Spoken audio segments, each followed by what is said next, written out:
Good afternoon, ladies and gentlemen. I'd like to call the City Commission workshop for Monday, July 24th order, and ask if we'd call a roll, please. Commissioner Alcantara? Here. Commissioner Bradford? Here.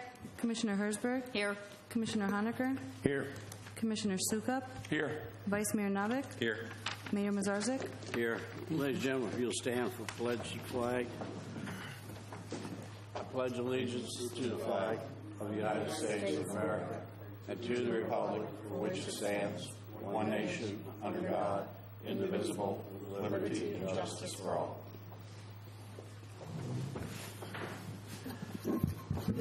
City Manager, where do you want to start? Mayor, the next department is actually the City Commission. Okay. Are there any questions? I can give you highlights as far as your What budget. tab are you talking about so we can all get? I'm sorry, Mayor, I didn't hear you. 16, yeah. Tab 16.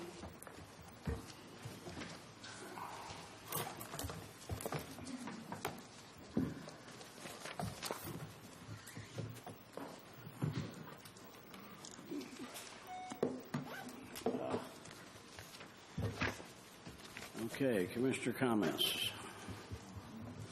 Commissioner Honecker. Thank you, Mayor. On the very first page, Mr. Chang, you got contract with CBA consultant to represent city in collective bargaining. My question is why?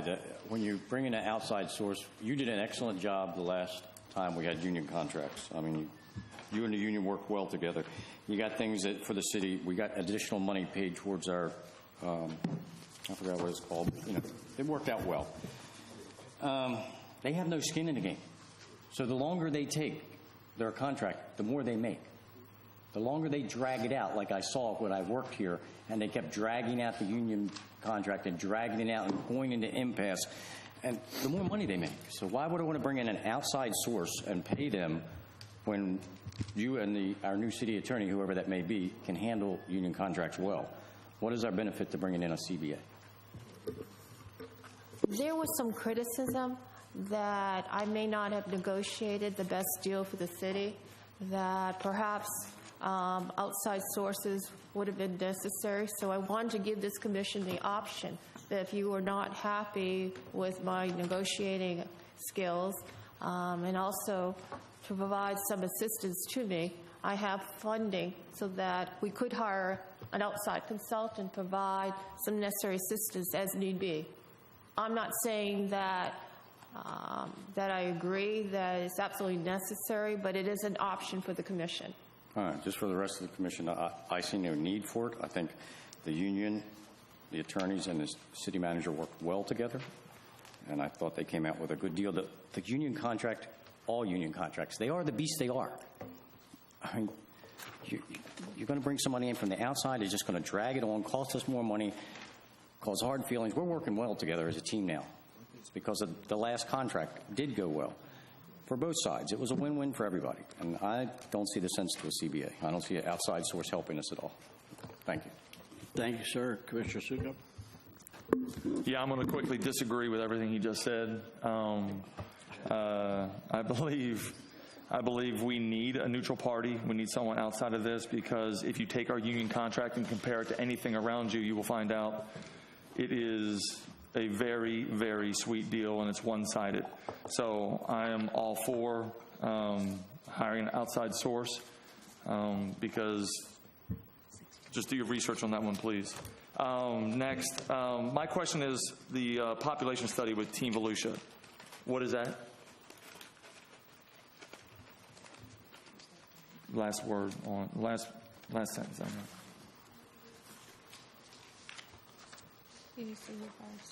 Keep going. Oh. Right there.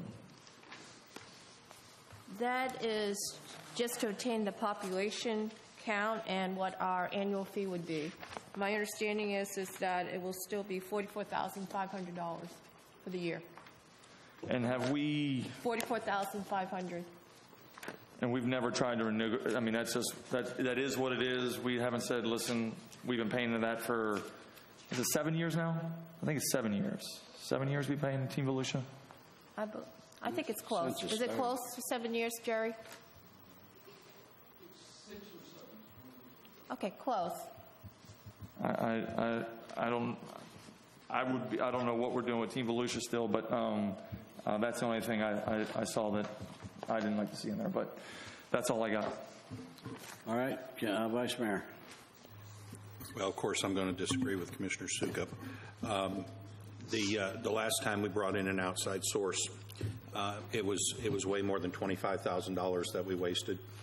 We wasted hundreds of thousands of dollars, and it was because the manager at the time didn't properly use the resource. The individual, just like Commissioner Honecker said, it was not to their benefit to settle anything. And so it created a lot of animosity in the city between the fire department and the city administration. And once we got rid of that outside third party, Ms. Shang, in fact, it wasn't even Ms. Shang, it was Mr. Denny that came in and negotiated a new contract within 6 months, and it cost us less money. The contract cost us less money than what we spent on the labor attorney that was negotiating it. So had we given the union everything they wanted to start from, we'd have still been money ahead. But I'll bow to Ms. Shang's request that if she feels she needs $25,000 for some kind of a study for staff, for human resources, or somebody to have a study done on pay or fair market value on something, I don't have a problem with leaving it in there, but I do have a problem with hiring an outside negotiator or a labor attorney to come in and negotiate the contract exclusively. I think staff can negotiate it, but if they need some outside resource just for some comparisons, I don't have a problem with leaving the $25,000 in there. Thank you, Mayor. All right, Commissioner Hertzberg. Thank you, Mayor. So I just kind of have a general question regarding the entire budget. Like, let's, for example, the labor attorney. You have $25,000 budgeted. Should we not need that, we don't have to do it if the commission decides, or if you decide that that's not needed. But at least it's budgeted, correct? I mean, we don't have to spend it. Correct. So, I mean, as a safeguard, if it's in there, it's not like we're giving it an okay to go ahead and spend it at this time. So it's in there, it's a cushion, you've done the millage rate according to what's in this budget, and I suggest that we leave it in there, and if not, if we decide not to use it, we're $25,000 ahead in terms of having a surplus on that. Thank you, Mayor. Okay, Commissioner Honecker. Yeah, I'm still on the commission one, but this one's on Team Volusia. I was just doing one at a time, but we can do them all. We've been with them going on 7 years, and 0 results for the city. I agree they've done some great studies for us. They've produced some great documents for us. 0 results for putting businesses into Deltona. They'd put them in any other city, so I don't say, oh, well, we pay them while some of our residents are working at jobs they put in other cities. They're going to put them there anyway. They're not going to say, oh, we're not hiring you because you're from Deltona and they didn't pay Team Volusia this year. So I am not for going with Team Volusia again, unless this is where we left off last time. Talking about bringing on a firm for economic development. Team Volusia is a firm, whatever name you give them. They are the best firm, even though they brought us nothing. They're the best firm in Florida for bringing in economic development. And now you're talking about going with a firm later on down, possibly in, with the Scott thing. Remember when we left off with Scott and you guys are talking about bringing in a firm? Guys, Team Volusia is a firm. Give them whatever name you want. They're a firm, and they're very good at what they do. They just haven't brought anything into Deltona. They're concentrating, I don't know where, but they go overseas for businesses. They go to other states. They bring in to Florida, to Volusia County. Haven't seen anything in Deltona. So I'm not for paying them the $45,000. I'm not paying for paying any firm that you think you're going to get something better with some other firm. It's not going to happen. You bring in a firm from another state. They don't even know Florida. They don't know Deltona. Not going to happen. If you're going to bring in a firm, you might as well just go with Team Volusia. Don't go too far, Jay. Okay, so I am not for Team Volusia, and I'm not for bringing in any firm for economic development because they haven't shown me they can bring anything for the city of Deltona. Our economic development manager has. and his energy has, and having someone vested in the city's interest has brought us a lot of business. So. Thank you. Commissioner Bradford? I would like to know what Mr. Jerry Mays feels about that comment. Commissioner, Mayor, Vice Mayor, and Commissioners, Tuesday night last, I stood here and listened to 4 elected officials say, we haven't given Jerry Mays the tools he really needs to do economic development for our city. So now we're talking about, let's take another tool away, because that's what you're talking about. I agree with Commissioner Honaker. They are a firm. They're good at what they do. In August, they're going with me and V-Card to Tallahassee to start meetings with the Department of Economic Opportunity on finding ways to develop a business park within the city of Deltona, because that's what we need if we're going to take the next step as a city. Retail. The city attorney came by my office earlier today, and we had a talk about retail in the city and high density and how it would help the city and our development corridors. Well, Team Volusia is the one who's going to put that package together so that we can go out and start soliciting these high density apartments, retail, and they keep current information and putting packages together for me. In August, we have the ICSC, International Council of Shopping Centers. This is where we recruited in the Honest One, Dunkin' Donuts, many of the other businesses in this city. Team Volusia has rented a booth for the city practitioners to work out of at the ICSC. And no, they don't do retail, but they rented a booth. I have a place to go down to meet with people that we're trying to recruit into this city. In the last 2 weeks, I've got on 2 site visits with Team Volusia for back office operations, where they showed properties in our city. Okay, The recruitment is consistent with Team Volusia. So my question is even though Team Volusia technically hasn't said, okay, here's a company on a silver platter that's actually come here. They brought us things and businesses and items, but they may not have gone through because of price of properties, other reasons.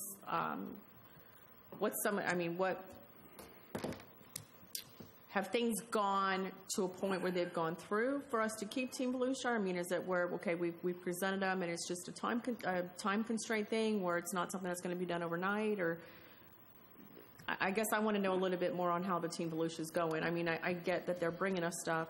And then my next question is going to be, before I get cut off, to Mr. Klinger. Do you have, when it comes to anything on the union contract, is there anything that you would be able to assist with on that? I mean, I think your knowledge of numbers is impeccable, and just what assistance? I mean, they were talking about negotiating in numbers and being concerned about the firefighters, getting the best hand. So after Jerry, I'd like to know your thought on that, because I'm assuming you've looked at it as well. Excuse me, you're talking about finance providing support for the union negotiations? Yeah, give insight. Well, we always have done number crunching, so to speak, as different things are proposed. We would always do that to price out different options, different choices. Right, and is there any of those items in there that you feel were unfair, unjust, or in leading to one side's favor or the other? On the union contract? Ooh, I got to take the fifth on that one. I really didn't have anything to do with the contract per se. I know, but would you be willing to look at it with the city manager and give support on items that might stick out? I would prefer to stay as far away from that contract as I can get. I think that I am in the school of thought that believes we need somebody independent, because I don't think it's fair to staff. It puts too much pressure on internal employees. So I've tried very hard to stay away from that other than providing logistical support. So you feel it would be in the best interest of all employees in both sides to have an independent, I'm biased, of the unbiased school of individual? thought, yes, you need experts that do this for a living, that or insulate staff. That's just my opinion. Okay. Sorry, Jerry. My apologies. I was going to let him. Did I answer the question sufficiently? Yeah, I mean, what I was just trying to figure out is we talk up here that Team Volusia hasn't done anything yet. I've seen a lot of documents, and, I talk to people, and they say, yeah, they've talked to Team Volusia. So I think just because something hasn't gone through yet doesn't mean necessarily that that they're not working on items. So. They work on a tremendous number of things with me. They are here at City Hall every other week, spending hours. The elected officials haven't possibly made the best use of that time. They're here. They would like to meet with you, have discussions. To use the old term, I beat them like rented mules to get it, everything I want out of them. I'm good with the budget the way it is, as proposed. So lead the tool. Mayor, we All also, right. Mayor, we also have, Commissioner. I'm sorry, we also have somebody from Team Volusia here, if, Well, okay, if we have a question for them, we can, but this is a workshop for the commission, so let me, Commissioner Hertzberg, you already spoke on this subject. Yes, but Commissioner I just have a- okay. Well, no, I got Commissioner Alcatraz next, and then Okay, and I'll come back. I'm going to make some comments, and then I'll go through the list. So I didn't interrupt. Go ahead, sir. This is not, I don't have a question for you, Jerry. Just going back to the union negotiations, I'm of the same mindset as Klinger that we do need someone independent to help us negotiate the contract. During the last negotiations, these were the folks in the room, and you guys can correct me if I'm wrong. We had City Manager Jane Shang, we had our former City Attorney Becky Voss, we had Union President, 2 union members. No disrespect to our City Manager, but correct me if I'm wrong, but your expertise is not union negotiations. I've done many negotiations, including union negotiations. Okay. So what I saw from some requests that I've done, public record requests, and anyone can go and ask for duplicates, emails, red line versions of contract negotiations. What I saw is that, and this is my take on it, that the negotiations were one-sided. And for example, you have one of the main issues, and I brought it last time, was with the pension plan. The previous contract said, and I'll read it real quick, members will continue to make an 8% contribution to the plan. The city will contribute no less than 16% of payroll. The city and union members agreed to use available premium tax dollars to enhance the current pension plan as recommended by the pension board. In the event that future enhancements to the plan can no longer be funded by premium tax dollars, then the enhancements will be reduced proportionally to reflect the reduction in the premium tax dollars until there is sufficient funding available using premium tax dollars. So enhancement would work within the constraints of how much money was available in premium tax dollars. The new change was, this is what it says now. Members will continue to make an 8% contribution to the plan. The city will contribute no less than 60% of payroll. In the event that current enhancements to the plan COLA can no longer be funded in full by premium tax dollars, then the city will make up any such shortfall. So this means before, if there wasn't enough money, they would work within the constraints of how much money is available. Now it doesn't matter if there's not enough money. The taxpayers are going to make the shortfall. That was my biggest concern, or one of my biggest concerns with and guess where this originated from? If you look at my public record request, it originated from our attorney, from her email, this idea to do it like that. Why would our attorney who's fighting for our city and our taxpayers put that forth? Is she working for the union, or was she, or were they working for the union, or were they working for us? And that was my biggest issue, that just the whole process and how this was done, I don't feel like there was someone in those meetings fighting for taxpayers. And I just want someone independent to remove any of those doubts so that we don't have to have those worries. That was my thought on that. going to Team Volusia, and since the gentleman's here, could we ask a question now or later? You have the right to ask a question sir. if it's a question.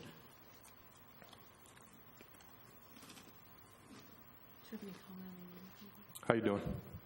Good. I've been critical of Team Volusia because I see the good that has come in other cities from some of the work you guys do, and I say, well, where is the development here? Is there something that we're not doing that we could be doing more to help bring more to the city?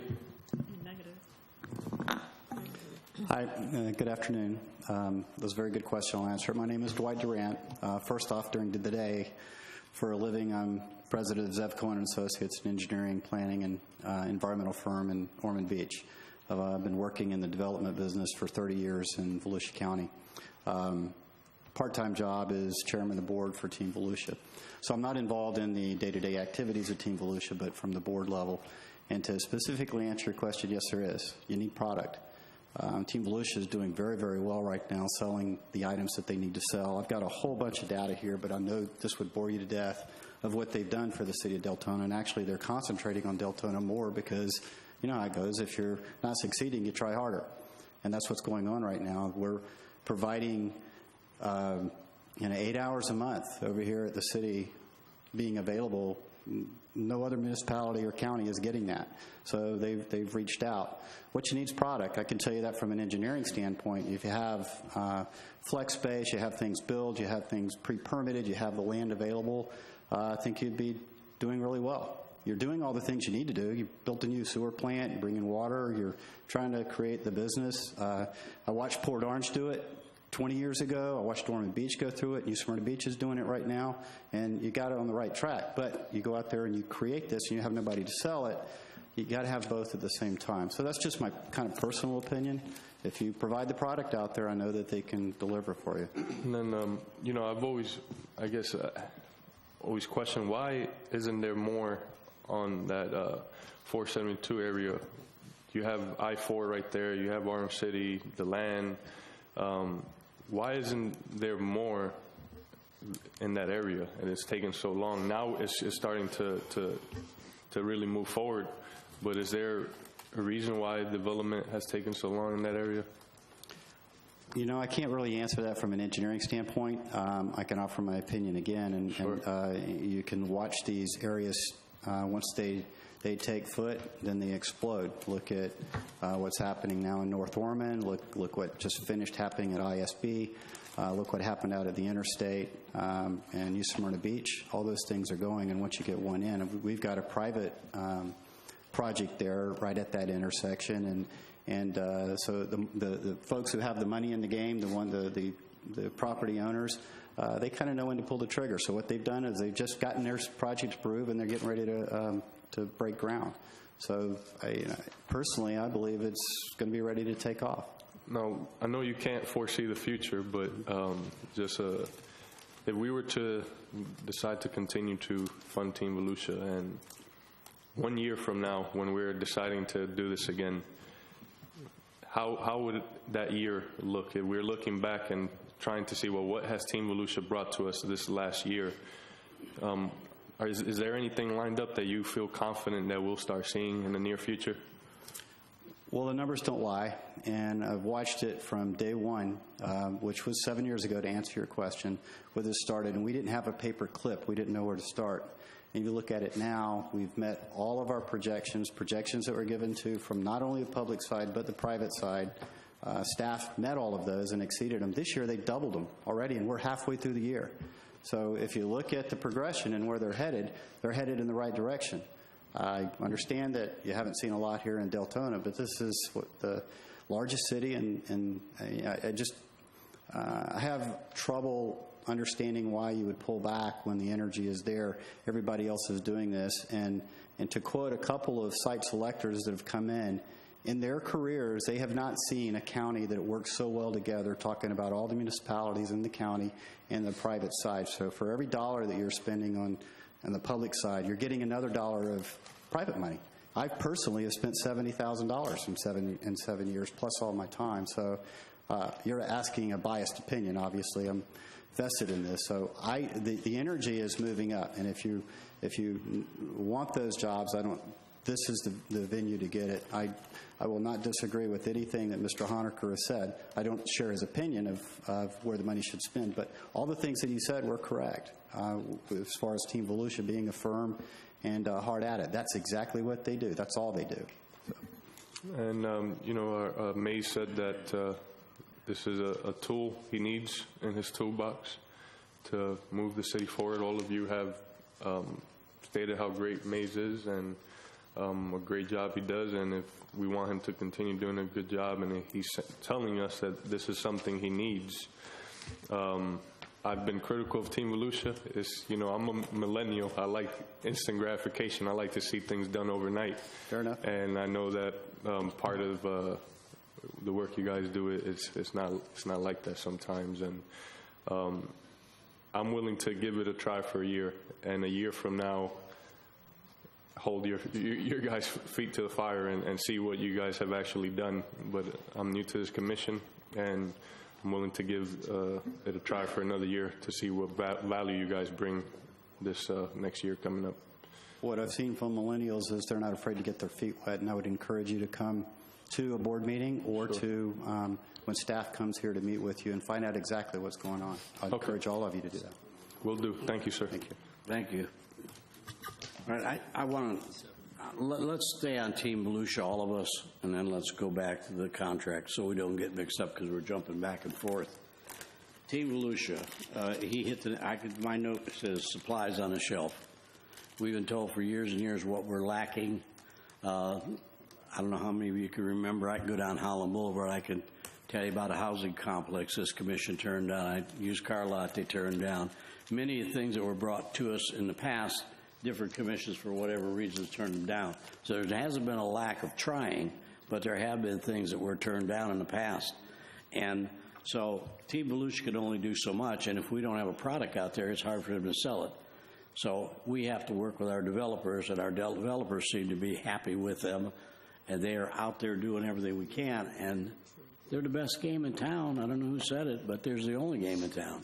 You bring somebody else in, there's going to be competition then between Team Volusia and them. I don't want to see that. Some of the critical things that's happened over the past to Deltona, from the very design in the beginning to our expansion and annexations, many of you may not be aware we had an airport on some property we tried to annex years ago, and that would have been a great boon to Deltona. Not many people know that. We missed a lot of golden opportunities, and I think another golden opportunity would be to withdraw from Team Volusia because they're doing the best they can. But if we don't have a product on the shelf to sell, when people come shopping here, they look and they can't find it. So the only encouragement I would have, or the only statement I would have for Team Volusia is they need to do much more work, and Jerry's doing that, but he's only one guy. But they need to do a lot of work with our major landholders, and I know the hoops you all jumped through, Jerry, trying to get all those guys on the same page too. But we've got some major landholders that are land rich, but they're not developers, and so we've got to work that agreement to where we can move forward. So that's my comments on Team Volusia, and I'll butt back in a minute on the contract. Commissioner Hertzberg, are you Team Volusia? Or? I am. Thank you. So I have just two comments. I mean, Jerry, you're going to the ICSC and you're going to be part of Team Volusia's booth rental. I guess my question is, if you want to bail out of Team Volusia, what are you going to put in its place? $45,000, I can tell you right now, you go to the ICSC, you're going to be paying $5,000 to $10,000 for a booth yourself. I used to do shows, $5,000 at the minimum, and that was a long time ago. So, I mean, when you're looking at removing Team Volusia from the budget, you better have an alternative plan, and you better expect to go ahead and plan to put travel and everything else in there and at least double what you're putting in there now, because one person, Jerry, can't do it, and he can't do it on the expenses that he has in there now. So I guess that's just my question. I mean, I'm supportive of Team Volusia. We do have an issue with product. We have an issue with available product and multiple landowners and so forth. We have an issue with infrastructure. And we're addressing that in the commercial areas, which is good. And we also have, we have to have a cohesiveness and a positiveness about this city, which we're trying to do. And that has to be a cohesive commission also. And for anybody that wants to come and invest in this city, you have to realize the commission is willing to work together for economic development. So my view, as always, is to stay the course and stick with Team Volusia. Thank you, Mayor. All right, Commissioner Sukup. Yeah, only in the public sector will this ever work. I'm a marketing guy. I believe you spend money to make money, but there comes a certain time where you realize that it's just a bad investment. We're sitting here 7 years down the road, we pay more than anybody in the entire county. We pay more than anybody in the entire county for this service. We also paid on top of that for them to come in and analyze all of our property, where they came back and told us we have nothing big enough for them to even push. And they don't do retail. So I just don't understand anything why we're even having this argument. Because if we threw away $45,000 a year, this doesn't work except when you come into the public sector dollars. And I don't understand why we would even consider it. We talk about, I just heard 3 or 4 of you guys up here saying that we don't have stuff to sell or push. That's all the more reason why you don't do it, because there's nothing for them to do. So if this was something that we were all paying equal amounts across the county, that's one thing. But we're paying more than anybody in the county and getting nothing in return. And they've already told us the reason we're not getting anything in return is we do not have land to bring in manufacturing into this community. They keep telling us to push to medical, which we're already doing. So, if Jerry's riding this thing like a work mule, I like to get on a racehorse. So, thank you. All right, City Manager, you had a comment or something? Yes, on Team Volusia, we did not pay an additional fee. It was part of the existing fee in regards when they did their analysis for us. But the analysis was the property's not big enough. Thank you. Okay. Commissioner Hertzberg. Thank you, Mayor. I was going to say that as well. And the other comment I have, if we pay by population, we are the largest city. We do pay by population. We also reap the benefits of sales tax by population. You can't have it both ways. You get money in. We are the largest city. We get the most in for sales tax on that population basis. And in other things, we have to pay by population. So you can't have it both ways in the way the formulas are done by population. Thank you, Mayor. Okay, Commissioner Honaker, last comments? Yeah, and that was my comment is the formula that they use works both ways. Commissioner Sukup is one of the things we got to look at it. Yeah, it's. All right, Vice Mayor. Just with regards to Team Volusia and the tying Scott McGrath position and Jerry May's position into all of that. Maybe what we should be looking at, and it sounds like there's a majority of the commission that wants to keep Team Volusia on board, maybe what we should look at doing is expanding that contract with Team Volusia and eliminating that in-house position here and contract a position from Team Volusia to work here 5 days a week as an in-house staff member and look and see what that price would be. I just did not support the idea of taking an existing employee that has the ambition but has no background or skill set in such an important role in the city and taking 6 months to a year to try and train them up. I would rather look for somebody who has a history of doing that job and bringing them on board to work 6 months with Jerry just to understand Deltona. All right, Commissioner Bradford, and then we're going to move to the other one. I'm just going to say real quick, to keep it short, I don't agree with that. I believe we still need that person. We're getting Scott McGrath at no additional cost really in the budget. If position's going to be posted, from what I was informed. So, other individuals can, and if they do have the qualifications, we can do it for that. But for right now, this one-man show needs as much help as possible. We've brought in opportunities. I talked to you about a business park, and I was shot down for a playground, basically. If we're going to have 45 acres, it needs to be turned into a business park, not a playground. You make it a playground, you take it off the tax roll. You make it a business park, I just added jobs, a quality of life to my residents. I mean, we got to start thinking the part. So it's our fault. All right. Yeah, I guess the easiest thing to do is just, we don't vote on anything, but is there, I'll go down the line. For or against keeping Team Volusia in the record? Mr. Sukup? Against. Heidi? For. Mitch? Against. For. I'm for. For. Okay. Team Volusia staying in the budget. All right, let's talk a little bit about the contract.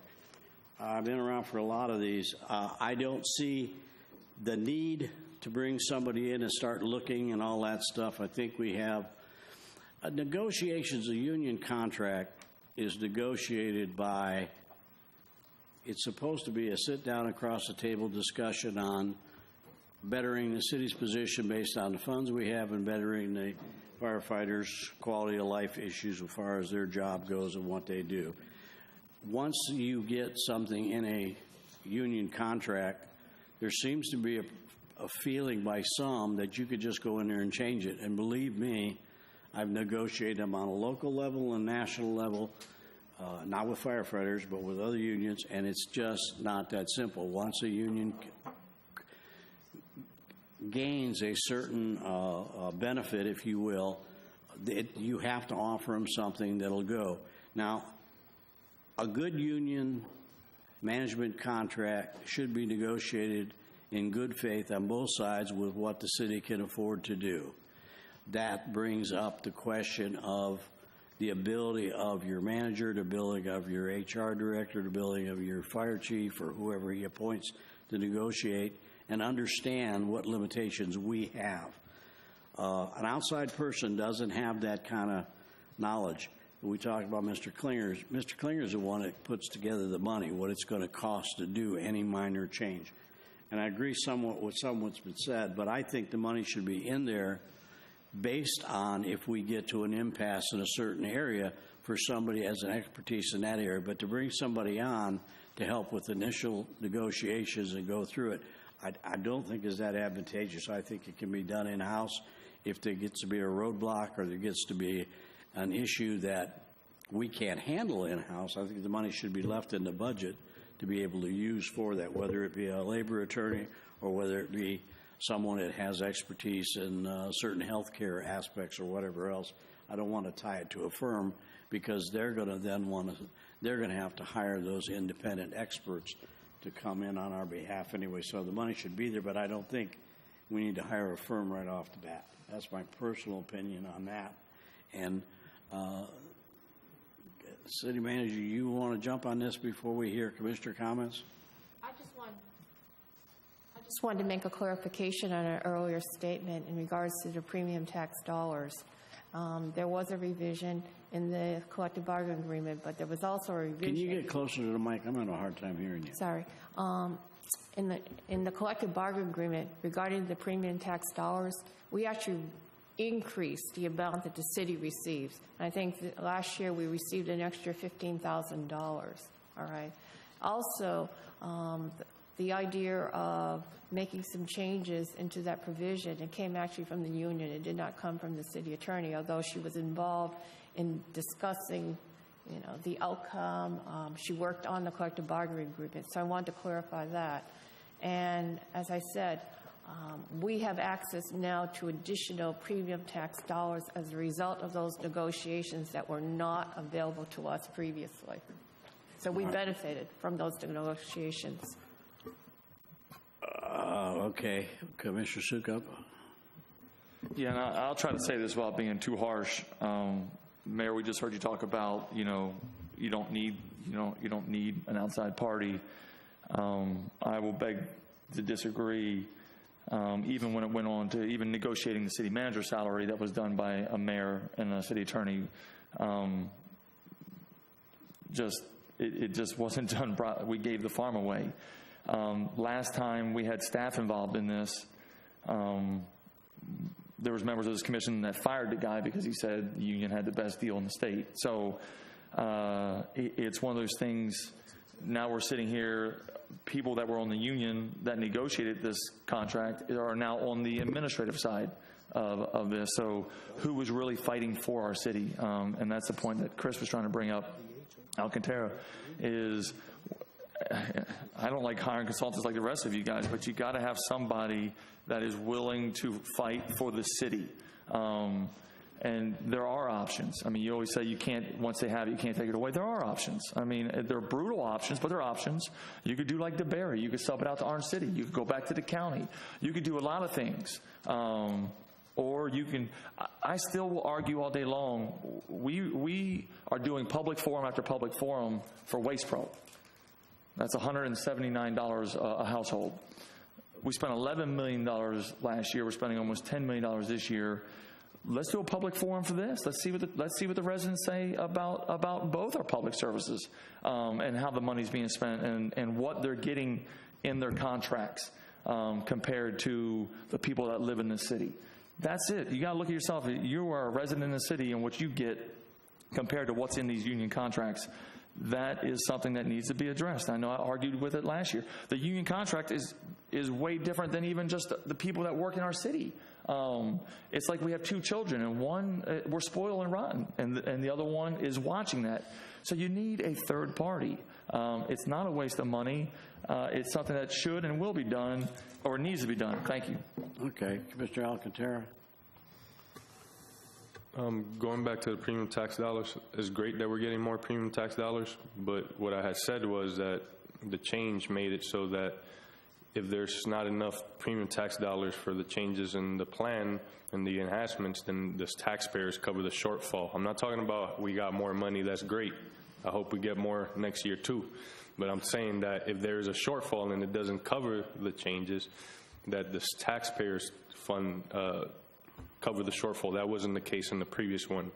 And the emails I saw, that came from boss's email. Now, there might have been some other back from the meetings, and it spurred her, caused her to write that email. But I would be interested in knowing what kind of pushback we had on that, because it seems like we just gave that away. And this is not. I just want to be clear that I'm for fairness, right? We want firefighters to have a fair contract, a union contract, but we also want to be fair to taxpayers. And we want that those negotiations to be as fair as possible. And that's why I'm saying for a third party, and I'm only speaking for myself, I honestly do not think that negotiation was done the way I would like to see it if I'm fighting for taxpayers. So I think that a third party would give that, will remove that doubt, and even look, it could stay the same, right? But at least we put that extra layer of oversight from an outside perspective. So that was my thought on that, and I forgot what else, but that was all. Thank you. Commissioner Bradford.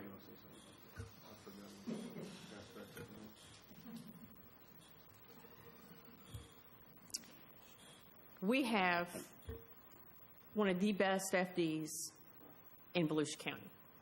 I get more compliments from our fire department, our EMTs, our dispatch, all of them from our FD on daily. That's the most compliments I get out of any department. Sorry, the rest of you guys.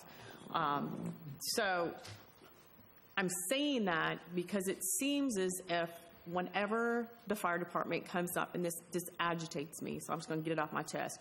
Whenever the FD is mentioned, there's an automatic tension in the room from individuals that seems like they're just out to get the FD. It doesn't matter what they do. Somebody could have come up here and stand and praise them. Somebody's going to have a negative remark. Okay? I am for an outside. Mr. Klinger has convinced me to to go ahead and do an outside so that we can have an unbiased opinion on what is going on both sides. That is the only reason, because no matter how it goes, it's going to be my city manager and my attorney got it, or the FD did something. So, you know, differences need to be put aside. And like you said, you know, you want to look at what the residents want. The residents are happy with the service that they're getting from the FD. I have not had one or seen a complaint from the services that they're providing. Now, you got a problem with them personally. We need to put that aside, and we need to start looking at what is right. Like you said, you're worried about the residents. Being negative all the time is not good for the residents. So we need to look at that as well. So the only reason I am for it is because I want this whole thing stopped, and I want it to be looked at independently and determined once and for all what's going on. So, yes, I'll be for it. All right, thank you. Commissioner Hertzberg?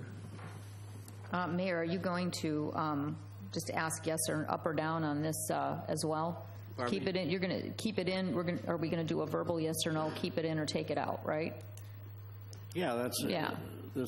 I'm for keeping it in. Thank you. All right, Commissioner Alcantara.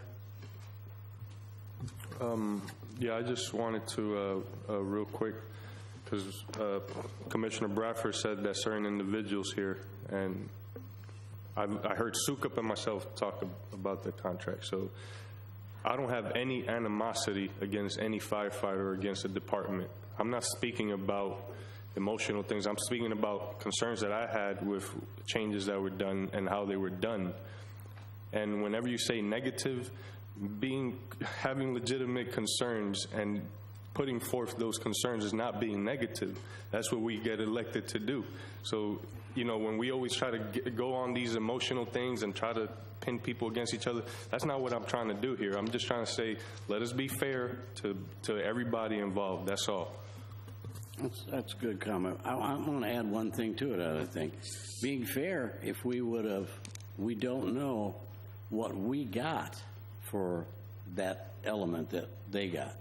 You know, that's part of the negotiation, just should understand. We may have received some other nefarious thing that was in the contract we didn't like that they allowed to take out because of that. I don't have that information in front of me, but that's what it is. It's a negotiation back and forth. Vice Mayor.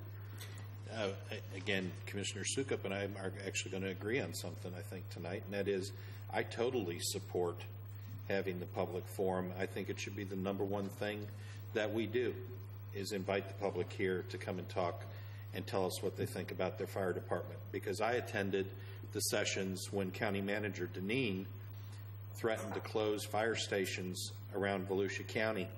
And in each of those 4 quadrants, the taxpayers came to the meetings with their checkbook in hand and said, we don't care what it costs. We love our fire department. They're doing a great job. And if it costs us more money, we're willing to spend it on public safety.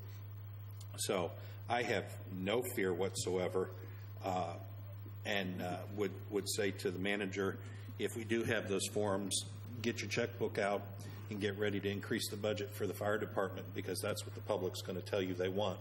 They're going to tell you they want transport. They're going to tell you they want more fire stations. They're going to tell you they want better paid firefighters so that we retain them and keep them in Deltona and stop losing them to the Mouse House and to Orlando and to Seminole County, who get paid way more than our firefighters get. We train them here, they get a start here, and after they're here 2 or 3 years and we have an investment in them, they leave and they go to Seminole, they go to Orange, they go to Orlando, or they go to Reedy Creek, where they make starting pay that is almost what some of our top-out pays are.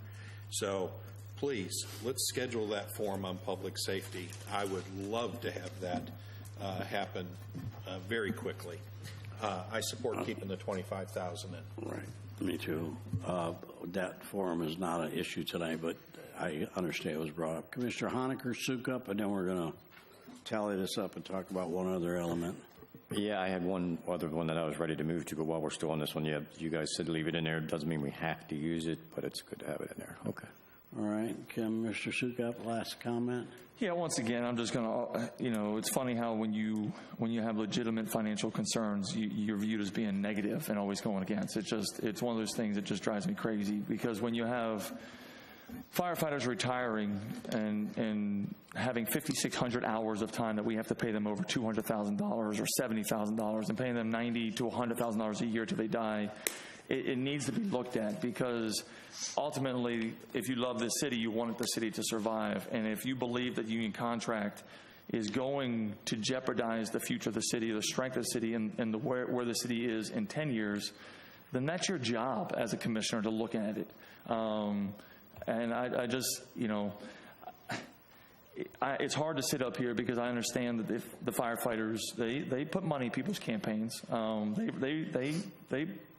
They politic for certain people up here, but you need to go beyond that and look at numbers and do your research. And if you do that, I believe you'll realize it needs to be gone through. This is not about how bad our firefighters are. I think we all appreciate our firefighters. This is not about firefighters. This is about a contract.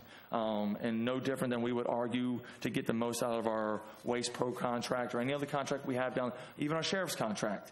It is our job to make sure we're getting the bang for the buck. And because you speak out against it does not make you negative. It means you're doing your job. Thank you. All right, thank you. Down the line, we're talking about keeping the money in for the consultant to be utilized in contract negotiations.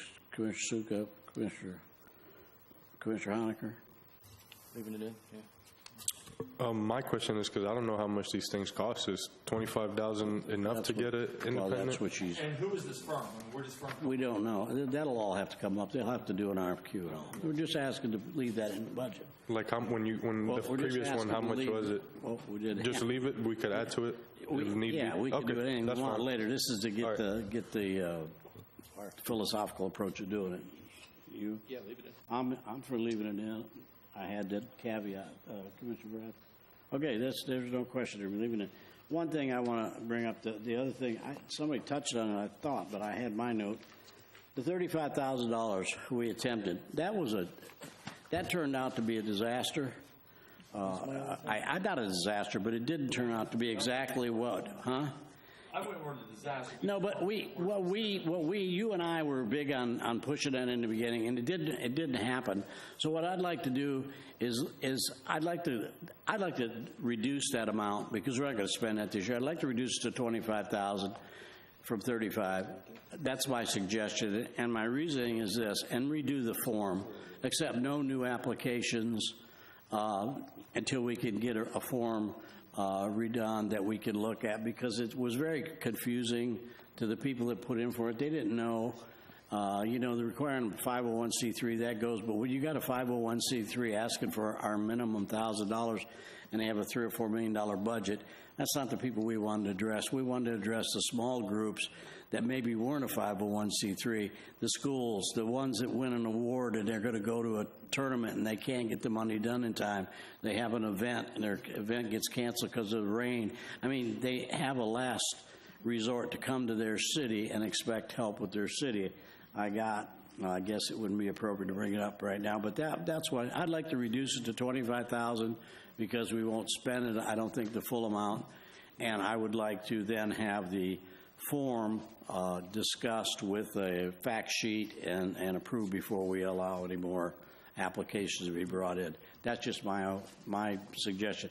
And let's stay on that topic, and then we'll move on if somebody else has something else. Commissioner Hertzberg? Thank you, Mayor. I was going to bring that same thing up.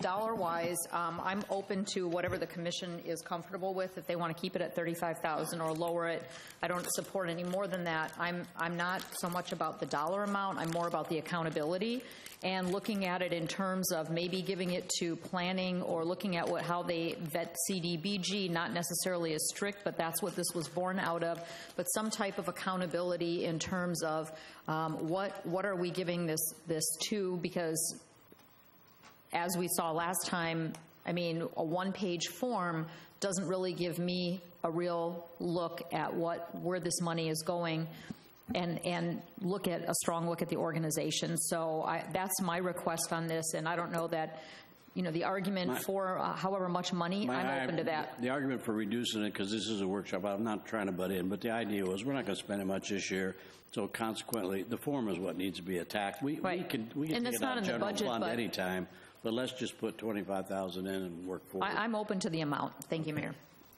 Commissioner Bradford? And this is where we all differ. I mean, to me, community services isn't just choosing a group, a select group of individuals that's going to help just those friends. I mean, we have, if anything, we don't have enough community services out there for funds.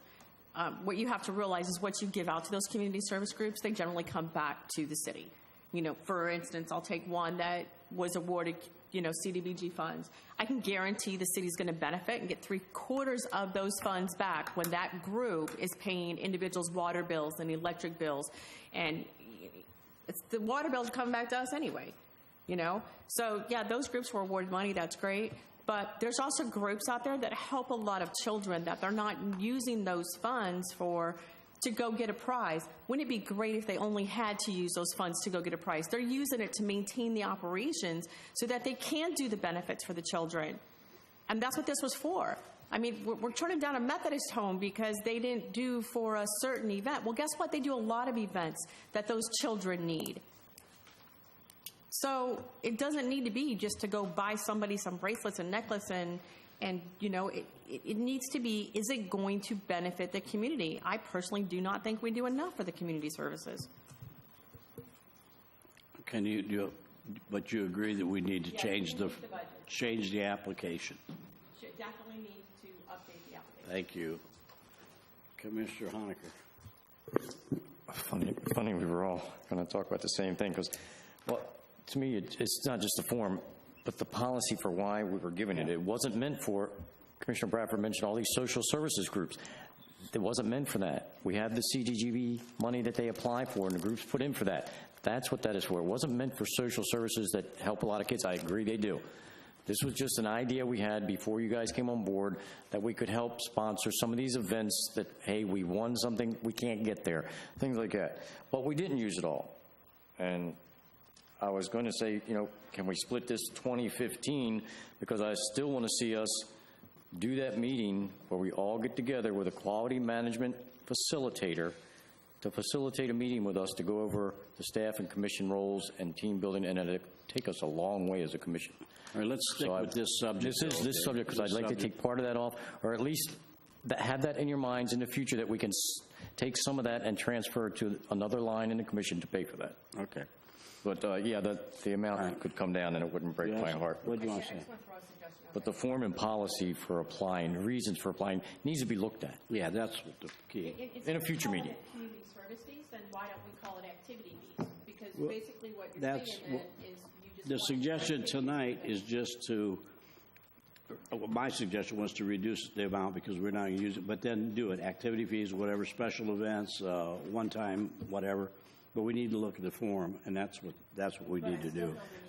We need a fine. Take your name off. For. Well, we are, but we'll reduce it to 25,000. It's a future, because I was still at the look, it's a future meeting. I'm just saying, it's a future meeting, not tonight. But if we leave it at 35,000, then I can say, let's divide it up and do part of it for activity fees and part of it for service fees. No, that's a policy. What we're doing tonight is just approving what's in our current budget, and then we'll work on changing that. We can change it at any time, but no more applications till we come up with a plan that we can all agree on.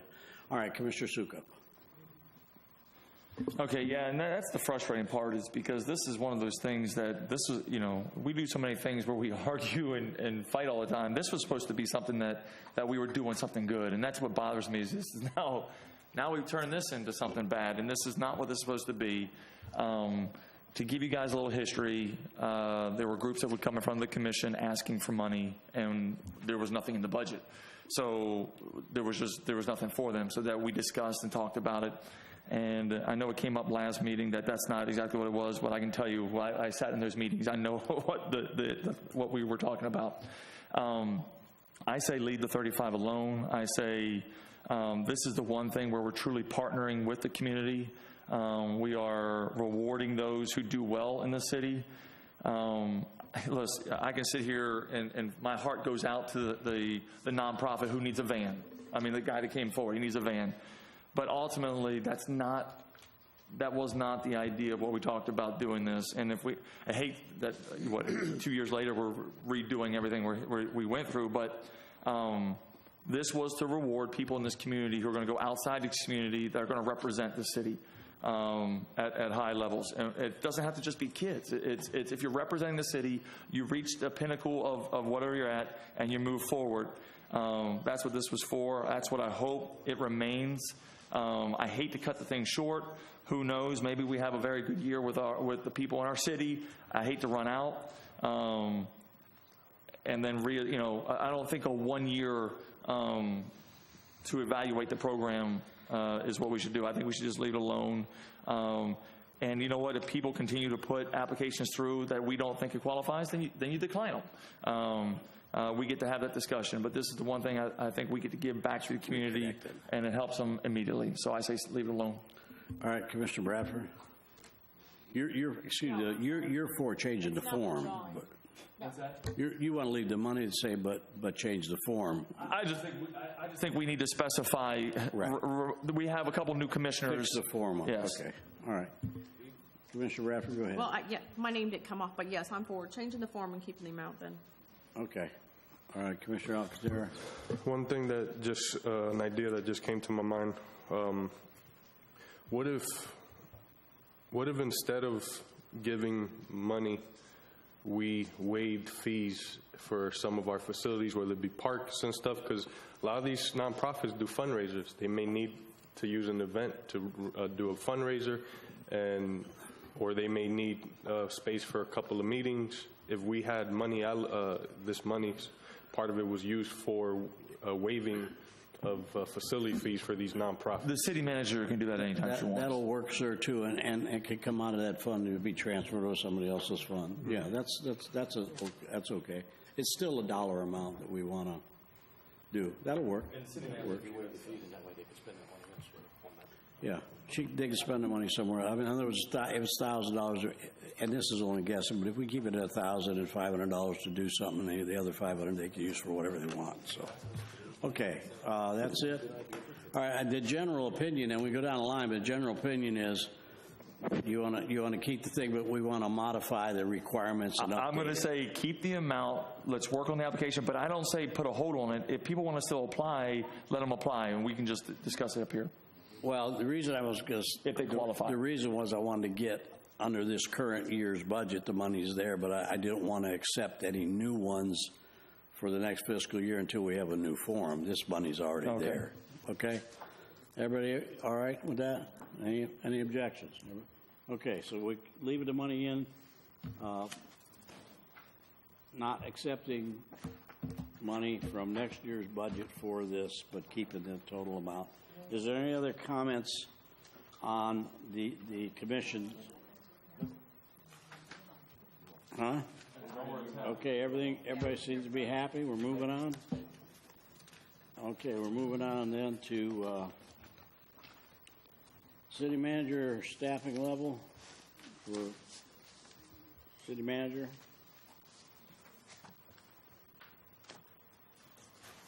I'll open up the questions.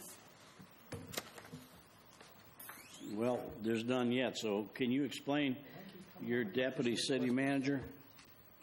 Are some of the machines not working? I have mine request to speak. Okay, Joyce, some of these machines are going. All right, who wants to speak? Okay, yeah. Go ahead. You know the first thing I'm going to bring up is the hire a full-time deputy city manager to provide succession planning. Mine's actually working. There's not. It's not lighting up down here. Oh, it's not? Oh. It's not lighting up on my screen. As everybody knows, our city manager is one of the top 3 highest paid city managers in Central Florida. We put $66,000 in her retirement account, and we pay $350 a month car allowance. Our city manager makes way more than the superintendent of schools, way more. So it's just one of those things that I don't believe, and we have a deputy city manager right now in Dale Baker who we're paying over $100,000 as well. So I don't see the need of it or the ability to spend. If the city manager wants to lower her salary, which I would love to see done anyway, maybe we can talk about it, but I'm against that. The other one that says hire a part-time administrative assistant to handle commission requests. where, is that the same person or is that a different position? A new position. So we're hiring another, so, I mean, because ultimately our requests go through the city manager anyway. So now the city manager is actually going to get 2 people to help out. And as you know, when you add in the salaries, the benefits, everything else, you're talking, there's a couple $100,000 there.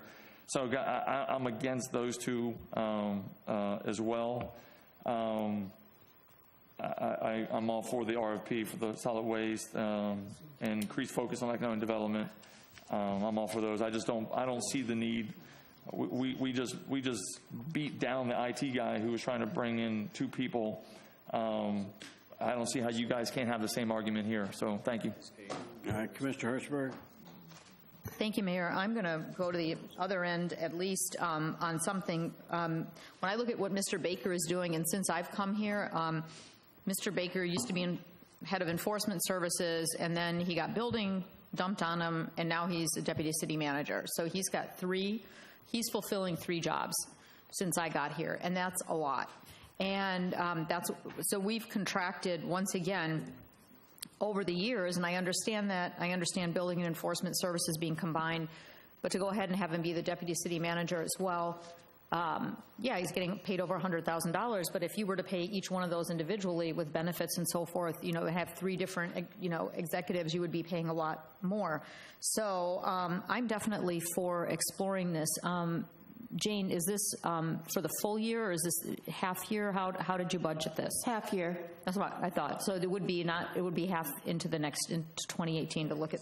I'm not at all opposed to looking at hiring a deputy assistant city manager, and I'm also not opposed to the new position for the city's social media and so forth. Lee needs help, and we need to have somebody in that field that can encompass a lot of other things that need to be addressed in the city. The only other question I have is looking at possibly doing contractual employees and not like you can do them by 2-3 year contract. Maybe look at that format of hiring instead of hiring somebody as a solid position forever and ever. Do a contractual with benefits, but a limited time in terms of years. Thank you, Mayor. All right, Commissioner Honaker. Thank you, Mayor. Kind of in line with Commissioner Hertzberg on this one, and especially since I worked up there and saw what a good team looked like when you had a city manager and a deputy city manager and the administrative assistant for the city manager and deputy city manager and administrative assistant, that was me, for the mayor and commissioner's office. You need them all. Sometimes we are the cheapest city. We keep saying we are the largest city in Volusia County. Well, you don't spend like it, and you've got the largest city in Volusia County. You need a solid team up there in charge of them. And she's telling you she needs a deputy city manager. And Dale's wearing 3 hats. How long do you think he's going to do that for? Before he burns out and says, okay, I reached my retirement age long ago, I'm ready to go. And then you're going to get somebody in that's going to do just that one job. So he's wearing 3 hats now. You need to let him go back to doing what he was doing and hire a deputy city manager. You need to get off the cheapskate. And as far as the part-time administrative assistant, nothing wrong with that. I was full-time. And that part-time administrative assistant, I hope you plan on training them up to do public records requests for the commission, because we sure seem to be doing a lot of history searching here. History searching, folks. And history, you can look at it, but it doesn't help you out with now. You can't change what was. And all these public records requests are driving me crazy. So please teach that person how to do public records requests. Give the city clerk's office a break. The new position on the IT, I support that also. It's a social media. It's not IT. I know it's not IT, but social media. Social media, I support that. They can create and implement new marketing and info sharing. Like that card that Lee passed out. All you do is hold it up to your phone and it takes you to Deltona TV. Well, how about you just hold it up to your phone and it takes you to alerts or whatever the public's interested in getting right away. So anyway, I'm all for new marketing ideas because we do not communicate well with our residents. They have said that. We do not communicate well with them. I didn't know that event was going on. I didn't know that. I've told you before about just handing out paper products at Walmart. They said, come on down and set up a table. We haven't done it yet. They get 11,000 customers a day. Excuse me, what is that? So they get, on average, especially during the holidays, 11,000 people a day go through Walmart, and we don't set up tables and pass out flyers of events that are coming up. They don't know. So this is a good implementation. Do a social media and see how it works. And it could be contract employees. See how it works. Test it out. Like we test the ordinance for a year. Test it out. See if it works out for you. But during that 1 year or 2 year contract, make sure you get everything you want out of them as far as social media and new apps and stuff that they can add to the source. So I'm for all those positions. All right, thank you. Commissioner Bradford? Yeah, I'm actually for the position as well. I think I was one that even requested it a while back. When you're running a company, which is basically what it is, you generally have a president, a vice president, and you have individuals in place. As we know, Dale was stepped in. He did that position along, like they said, as many other positions. And unfortunately, when that happens, another department, your department can suffer. And he has very critical departments that have to have a full-time manager. And this department, as far as we know, the deputy city management, that's an important role. Okay, we need somebody that is going to be there when things need to be done as well. I mean, she's one person. As a president of a company, that person has individuals and has ideas, but they have to have somebody that helps them implement it. You can't do it all. There's no possible way. If I didn't have an assistant, I would never be able to survive in my business. So I am 100% for that. I've seen Sandy up there working. Sandy's working very diligently. There's two different aspects when you're dealing with a deputy city manager and a individual that's going to be helping out as far as that role. They're two different roles. You know, one is obviously going to have a lot more say-so when it comes to high classification of items, let's just say, not so much things that are going to be at an administrative level. So they're two total different roles there. I'm not going to give a assistant secretary the same responsibilities I'm going to give a deputy city manager. It's not going to work. So we definitely need both of those positions. That's my biggest concerns, right, though, is those two positions are definitely needed, and I would like to see them both remain in the budget. Thank you, ma'am. Vice Mayor, I know your button's not working. Then I'll go to you next, sir. His button's good. Thank you, Mayor. I definitely agree to the part-time administrative assistant. Sandy is really that whole, I don't know how she does it up there by herself.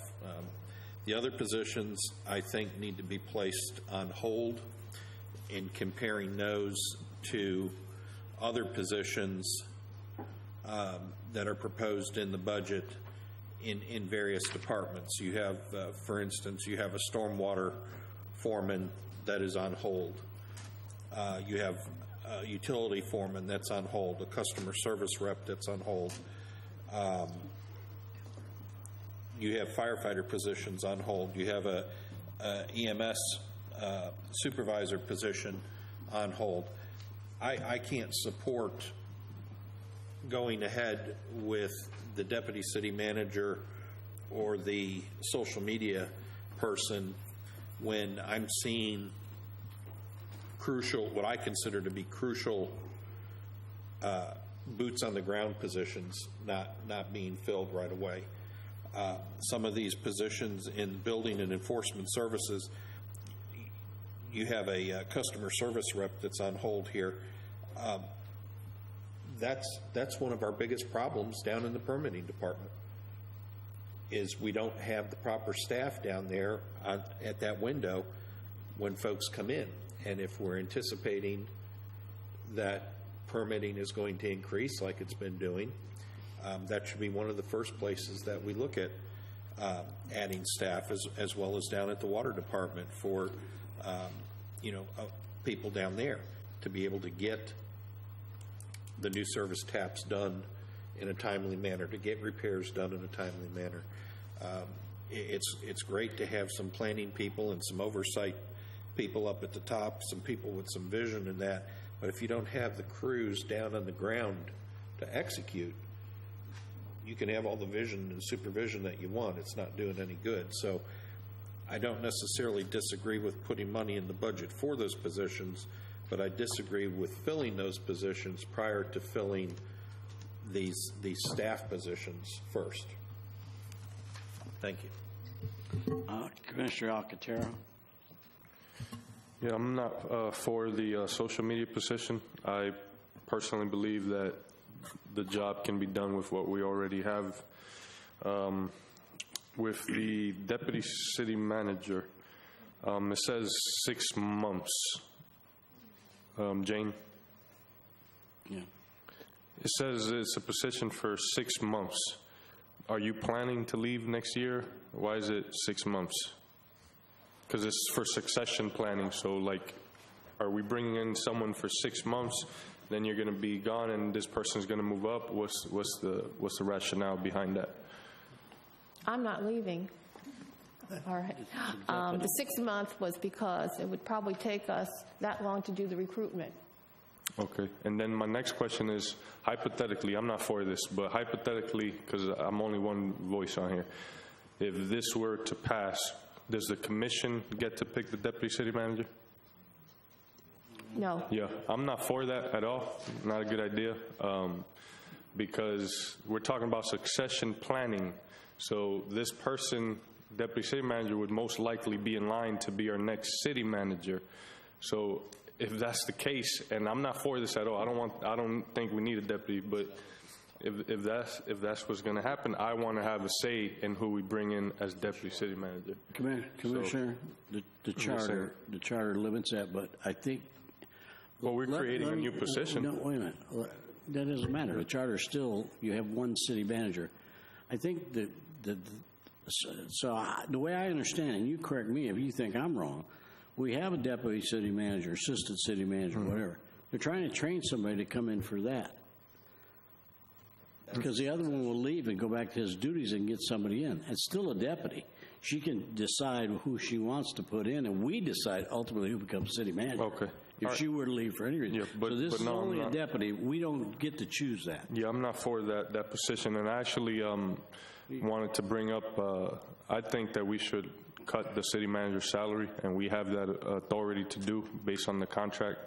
And I'm fine with paying someone $175,000, but we can't just give raises. And there needs to be certain performance goals, certain performance measures that have to be met. Let's cut the salary down to a amount we can agree on, and then set performance measures and have those raises be tied to those performance measures.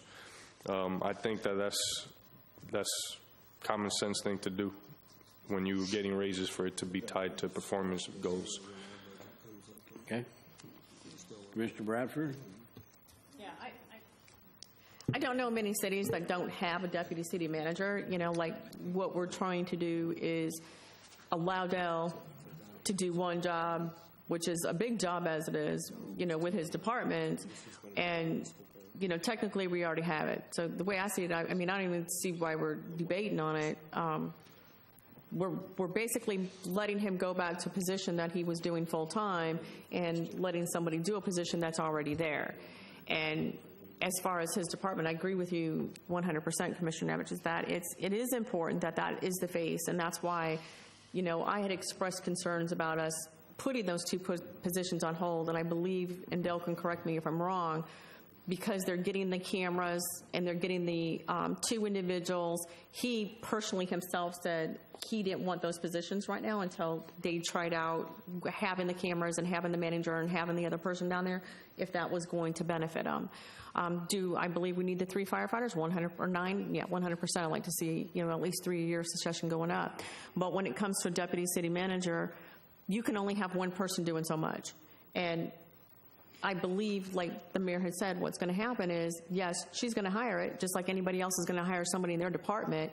But if anything happened to Ms. Jane, that person is going to do just like Dale did and step up in that role. But then initially, we have to vote on and hire the city manager.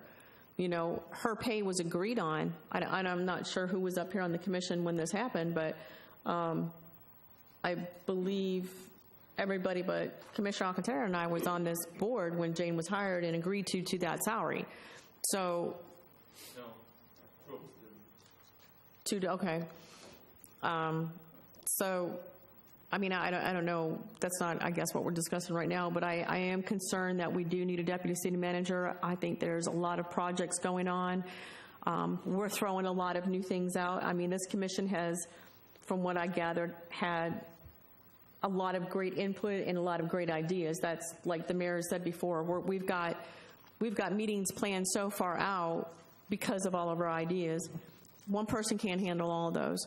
So in order for us to keep going on, we need that deputy city manager to make sure projects are going to continue on and our city stays running like a well-oiled machine. So I think it's critical that we have that deputy city manager position. Mr. Lopez, do you mind me asking how many hours a week are you putting in right now? Because I understand this position for the, I guess they're calling it social media, but I don't believe it's just to do social media, Facebook posting. I mean, she's going to be helping you out. No, he or she will be assisting you in other aspects. Can you define that position a little bit better for me? It's a combination of monitoring social media, looking up new applications, and also providing assistance to Wendy and myself, putting video posts together so that way we can, I don't want to say educate the public, but bring them up to speed as far as what's going on with the city.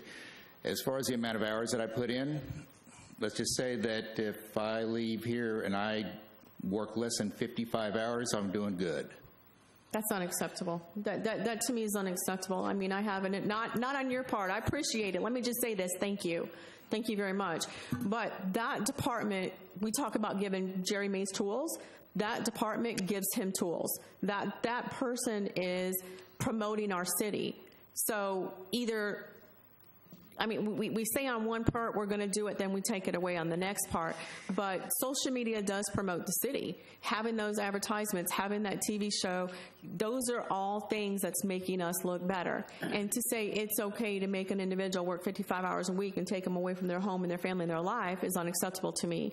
So again, thank you for all the time and dedication that you've put into the city. I greatly appreciate it. And I definitely feel that you need that individual to help you throughout. All right, thank you. If I may just add a little bit, because I wanted to make sure that the city's on par with the other municipalities as far as population. Mm-hmm. Excuse me. Right now, our performance as far as social media impact, we are reaching the same number of people as cities with a third of our population because they don't have somebody who's dedicated to reaching the public as far as a social media coordinator, or however you want to phrase it. When you look at a comparable city like Palm Coast, they have almost 80,000 people. You can also look at Volusia County Schools with a population of 62,000 kids. They have a dedicated community, public social media coordinator, and the number of people who they reach far exceeds who we do. Right now, Palm Coast, they have a dedicated following of almost 12,000 people. We don't even have 5. So depending on how important it is to reach the people who you think are important here, that's what we need this position for. I can't do it by myself, and neither can Wendy. As it is, we're putting in 20 hours a week just trying to keep up with social media, and we're losing.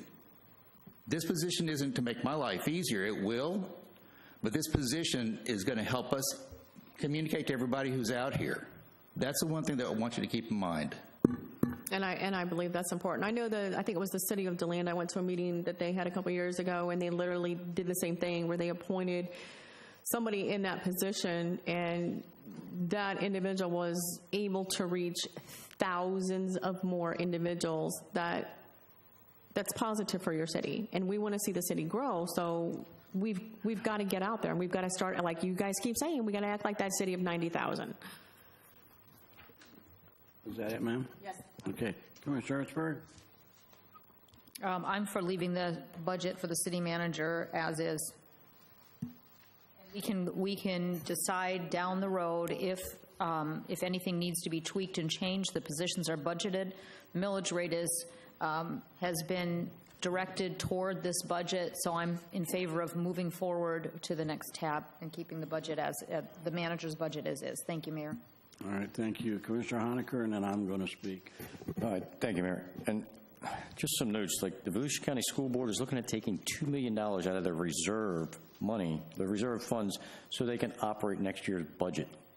We are not doing that. The staff has said we can operate at 7.85, and this is part of their analysis and part of their budget at 7.85, and we're nitpicking it apart when they said we're going to lower the mills for our taxpayers. and this is the budget we developed. So, but we're trying to pick it apart. Port Orange, they're looking at adding 12 staff positions, 12, and raising their millage. So we're lowering our millage, and we're arguing about giving her the tools she needs. Like we said, Jerry needs. Okay, Jerry needs Team Volusia. It's a tool in the toolbox.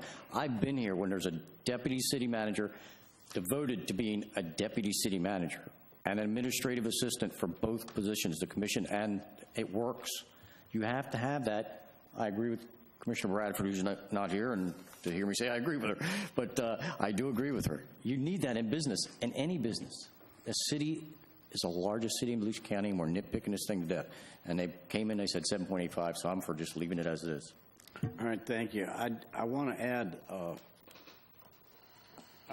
I don't have a problem with the request that's made. I see it every day. Sandy's at times overwhelmed. She covers it well. She does an outstanding job. But I think that if she has to leave for 5 minutes, she's got to call and transfer the phone, and the phone rings constantly, and she's constantly busy. She does an excellent job in what she's doing, and she supports all of us well, many times above and beyond what's expected of her, so I don't have a problem with that.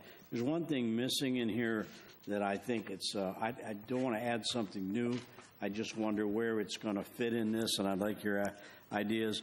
You know, for several years, we tried to obtain Deltona's history, which was collected over a period of long years, you know, and we did get it back. Mr. Marcus was kind enough to contact Jane and turn it all over to us, and we put it in a room upstairs. And because of the environment, I thought it best, the first thing we were going to do was we were going to, I think I talked to you about, have Gladys and I go in and inventory it and everything, and make sure exactly what we had, and then we didn't know where to go from there. So I felt like after some discussions with myself and with other members of the community, the commission needs to make a decision on that material. I think it's historically very important. Whether it's valuable, it depends on who you are, but I think it is valuable to our history to have it. Some of it's irreplaceable. But I think we need to have this part-time person, administrative assistant might be the perfect person that could work with that and make sure that that's done. I had, again, just in my own little mind, thought about, you know, the historic schoolhouse down by the lake. Talked about moving that. Mark was kind enough to call Mr. Youngblood, who is kind of the premier home mover in this area, business mover. The cost would be astronomical and high enough to the point where I didn't even think I'd bring you a suggestion because of all the power lines that have to be taken down in the main road, and that would be to move it to a different location, say up in this area or wherever. But the point was it was very, very expensive to do it. So what I'd like is to ask Jane this question. Can we, and is there, if there's no objection with City Commission, can this part-time person, will you be able to feel like it go to three-quarter time, if you will, instead of half-time, and let them handle it? This stuff does not need to sit there much longer. It needs to be filed and put in the proper storage containers and things like that and gone through. Now, I have not opened the first box because I didn't want to do it till you all were told, because I didn't want somebody saying, well, why are you going through it and not somebody else? This would be the perfect person to do it, a staff person. But right now, everybody's so jammed up, there was nobody to do it. So if you don't want to talk about that tonight, I can understand, but we need to know about that. And my question was, with this person, is that one of the duties that you thought about for a half? Because it says here, for to handle commissioner requests, and commission requests, so that's one of the things that I have on my chart in my office to get done, and I haven't brought it up. But is that something you think could be handled by that person? With the additional staff person, I can make it happen. Okay. All right. So if, from what I'm hearing here is a mixture of people, is there support to move forward with city manager's staffing level request in its entirety, or? No. No, I think the major argument here is the assistant, her assistant or executive assistant. I would think we all would need to. You voted on everything else, why not just go down the line? Okay, we can go down the line. Okay, you're talking about the deputy city manager. Deputy city manager. That's to fill a position that's currently being filled by a person, right? I'm saying this deputy city position manager, the new one, I'm against. If we're voting for. Okay, so Heidi, 4. 4. Against. Against? Against. 4. 4. Okay, it passes. 4. Okay, the other one's the half-time. I'm sorry, part-time instead of half-time administrative assistant. I'm for it, but I don't like I'm not a fan of what you just said, but I'm for the position, but not. What I just said, what do you mean? About doing we're already assigning duties to do the. No, I was saying I was just saying possibly that would be something, or was that an example of what a commissioner's request would be? So you're higher, you're for the position. I'm for helping. I'm in San Diego. 4. Mitch? I'm for all three. For it. I'm for it. I am for it, and I also, just a quick suggestion is maybe our activities individual for the center can find a location to put the memorandum and go That's through. not on the budget, that was just a talk, but I'm curious about why you don't want anybody to do that in the city. What would you like to do with that stuff?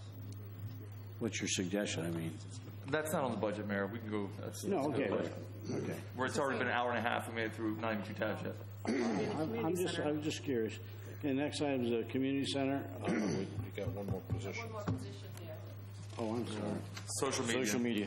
Oh, the social media. Yeah. Does anybody got a problem with that? Nope. I'm okay with it. I'm fine with it. Anybody? Nobody's got a problem I'm a with that? no. Huh? You're a no? I just wanted us, since we hear that, we need help with public records requests, is there a possibility that this person can, That's city clerk's position. That's city clerk. the administrative assistant? That's a city clerk's position. I don't know how the manager want to handle that. No, my thing is, get the most bang for our buck, so if these individuals can do other things than just what's on here, that'd be great. That's a win. Yeah, that would be her thing. So you're having no problem with the position? No. Okay. All right, so that position's good too then. All right, moving on. The center at Deltona. We've talked about this quite a bit. I don't know, is there anybody have any comments on this one? Nope. I got one. The only question I got is, it says actively market the center. Do we have a marketing strategy in place that we're following? We're 4 months out, so what is that? Is that costing money? Are we advertising it? That's the question. Part of the budget that you have a question for him, you mean? Yeah, I guess what is the marketing strategy for this building? I mean, do we have one that's in place that says we're going to advertise at XXX places, or what is the marketing strategy? We're advertising now in 2 of the wedding markets, Perfect Wedding Guide and The Knot. I've been going to wedding shows almost every month, getting our name out, which is helping tremendously. The Parks and Rec events that we have, the concerts, the egg spectacular, whatever it was, and different events that are free. I go to all of those events. I pass out and answer questions, pass out literature and so forth. I've been going to chamber meetings. I've been going to the Hispanic chamber meetings, the West Volusia County Chamber. I go around all over. Whoever allows me to come in and pass out literature, I'm usually there. So that's what I'm doing right now. And we're still on track to open it up in December? Yes. Thank you. Okay, Commissioner Alcantara. Are there going to be cameras inside the building? Yes, sir. Okay. Are there specific areas, or there will be coverage throughout the inside of the building? There's coverage inside and out. Where the Council of Aging has their space there, is there going to be cameras for the Council of Aging area? where the seniors are going to be? Most of it is doorways and entranceways, things along that line. I would, because, you know, we're talking about our seniors, I would like for there to be cameras that are overlooking the senior area, because there have been issues in the past, and I just want to make sure that if any issues come up in the future, that we have that footage to be able to help in our, you know, when we look into these things, and, you know, also to keep our seniors safe. If there's anything that happens, we're not doing that. I believe we've got most of the building covered, so I can double check on that for you, but the cameras, when we discussed it, we pretty much covered all the areas that I felt like we needed to make sure, in case anybody would fall, things along that lines. In other words, I want to make sure that there's cameras in the senior area. Okay. Then I had, let me see one comment. Where was? I was told, I don't know if I got the email yesterday, today, that there's going to be how many parking spaces? 263. Are all those paved? They'll all be paved, yes. Okay. Right now they're not paved, but they will pave them shortly before we open. And I had asked that question because I guess it was some misunderstanding by some citizens. They thought that we had said it was going to be 100 and something paved parking spaces and the rest were going to be on the grass. No. So, okay, good. And additional on the grass, but 200 and something paved.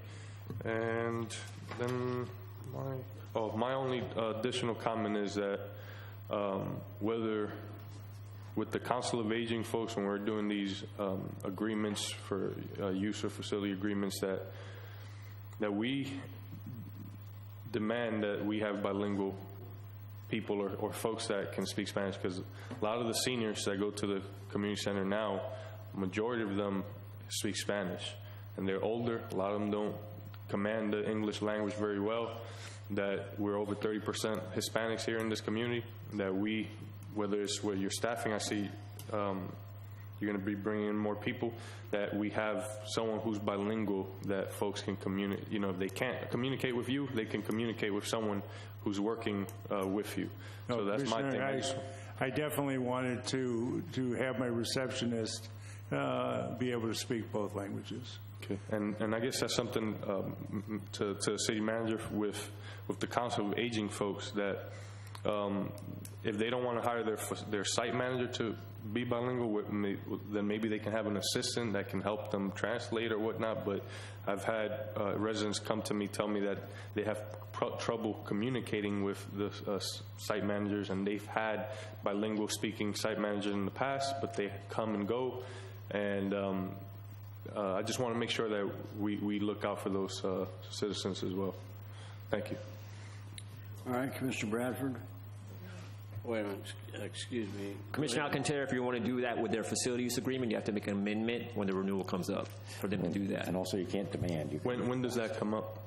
I think it comes up in October, but that's This something in the year? renewal process. It comes up every year. The city manager would have to approve that, and you guys have to put that in there for the facility use agreement. Excuse me, this year, since we knew that we were going to have a new facility, the agreement will expire at the end of this year. All right. Okay. Thank you. All right. Commissioner Bradford, I think you were up. Okay. Couple questions. We have, I believe it was 45,000. You know, you brought up a very valid point. 45,000 in marketing and advertising. I mean, our first year open. I appreciate you taking your time and going to all these events on the weekends and evenings. Once that center opens, you're going to be a busy man. So at that point, I'm just wondering if we don't need to have a marketing firm. You know, what are we going to do to actively keep that going? And I'm just not sure, you know, 45,000 for an opening is enough in advertising. I mean, I spend that easily in marketing. So I'm just wondering if we don't need to have a marketing company on staff, or not on staff, but hire a firm. Community events, and I'm trying to go through it again, and I just don't see it. What do we have budgeted to hold events for the community? You know, we are taking away the Lenona Preserve. I don't know if they're going to continue to do those concerts in the park, and we're still going to have that, but are we going to, do we have that budgeted as far as, can we redirect funds over to there and use those funds to do activities for our residents? Because what I want to make sure we're doing is we're having community engagement. We're having more events there, but I'm not really seeing. Well, we're going to do a comedy club once a month. We're going to do a Sunday brunch once a month to start out with. If it goes over, we'll add to that. Where's those under? I'm sorry. Did I miss it? What's that budgeted under for community events? Mark, correct me if I'm wrong, but don't you have it in the parks budget? I believe there was something like $12,000 that we still kept in there, even though we may not have the location as the amphitheater. Wasn't there about $12,000? For the concerts, yes, that's correct, yes. Those don't stop, even if we don't pay. Budgeted under operating supplies. Yeah, that's There's not comedy club, dinner show. Those are listed. really not a lot to be given back. Well, I understand they're saying they are, but my question is they're going to continue because they are talking about all the things that they're going to discontinue. So, I mean, obviously that's a concern to me. Are they going to say, oh, well, we can't afford this now because you guys are pulling away? I think somebody had mentioned that they were already talking about all the things that they were going to draw back and pull away. So obviously my concern is I want to make sure we still have those activities going on for our residents to take place. I want to make sure we have enough funds in there. Well, that's, What are we drawing That's what she away? was saying, 12,000. But how much does it cost to have an event? It's in Parks and Rec, ma'am. It's That's what she not said, in his. 12,000. It's not in his budget. It's not in his budget for those kinds of events. I get it, but he just said it's $12,000. I believe for the concerts, it's $14,400 for the concerts at the amphitheater. Okay. So those are those events. And then you've got your own budgeted for your comedy shows and those. Right. And a lot of their events will be held at the center, so. Are those paid events that the residents are going to pay for or not? When you have the comedy shows and those events there, are those going to be events? Yeah, they're that are like paid? $10 a person. Okay. To get in and a 2-drink minimum or food or drinks.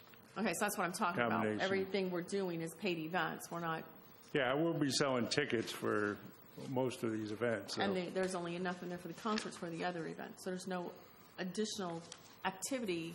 Well, we can do additional events anytime. We're trying to approve the budget as he's presented it. So, I mean, if you want Well, I'm just additional wondering things. if we didn't need to have it higher for Yeah, events. well, we could do that. Go ahead. Yeah, just a second. Go ahead. Can I? What if, for example, this just came to me hearing you speak, if the time, for example, let's say 100% of days that this center is running, if we set a certain percentage of that time for community events where it's for everyone to come without having to pay? I mean, that's my thing is I want to see it become a community center and have events for the community. And there's nothing budgeted in here really for community events that we're holding for our residents. And I think it's important we have community events for our residents because it's called a community center. So that's all I'd like to see a little bit more put into. I don't care if it's quarterly, at least. But that would be something we would have to do. But and then doesn't we'd it have to be in the budget? We'd have to schedule. We could take it. We could take it out of unrestricted funds. Right now, it's not in his budget for operating this year. But if you want to add additional events, then we just add them. That's commission's pleasure. Anytime do that. But we'd have to make sure he's got to run it on a year-long basis with a calendar. So we can't. I mean, today we can't decide we're going to have it every third Thursday or every whatever. Right. Yeah. And I think So- I think there will be capacity. First year. It will be very hard to say that every day, 365 days, there'll be an event every day. So I think you'll have capacity. Yeah, we'd have to wait. I mean, that's something we'd have to come up. But I see what you're getting at. But I don't know. I can't even think of. You might have. I don't know, a performer that would want to perform for free, like we had at the amphitheater the other night for a fundraiser for a charity. We could have it open to the community, and they could donate. So it wouldn't be a ticket thing. A lot of things like that could happen, but that's something we'd have to. I just wanted bring to make sure it didn't need to be as thrown they in come up and available. additional budget-wise. And then, so now they can't say, oh, well, it wasn't in our budget, we can't do it. That's what I don't want to happen. I don't want to be told 6 Okay. months from now after it's open, hey, we can't do that, it wasn't in the budget. Well, It's always, you can always say go to the reserves. Okay, Did mark you this wanna date down, guys. Comment? Okay, Commissioner Honaker? Thank you, Mayor. Mine is for the city attorney question, because I don't want him going down the road. Prior training as equal opportunity advisor to advise commanders on staying out of trouble. Commissioner Hawkins said a demand that they be bilingual. Is that we can request? We can't demand? You mean your employees? That we demand that a position be advertised, you must be bilingual. Can we demand that it's bilingual or request? Yes, you can. That's a condition of employment, that they be able to speak a second language. Good. 'Cause French, German, Spanish. The word we used was demand, so I want to make sure we can demand that it's bilingual. You're good to go. Okay, thanks. All right. Commissioner Alcantara, you popped up again. Yeah, with the going into the page, the budget projections under operating supplies, this is like where it says dinner show, it has in parentheses 16. Does that mean you want to do 16 dinner shows? That's correct. All right, and then it has entertainment in parentheses, and it says 2,500 per show. Is that $2,500 per show?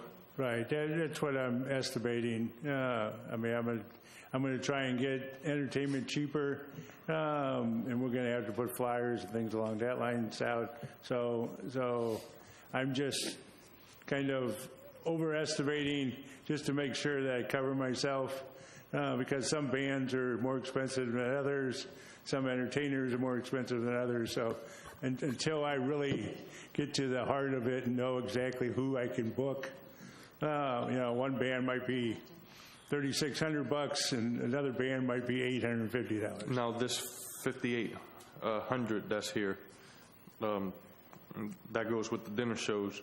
What is that 5,800 for? Because I had trouble understanding this item, because it has a dinner show, 16 dinner shows, 2,500 per show.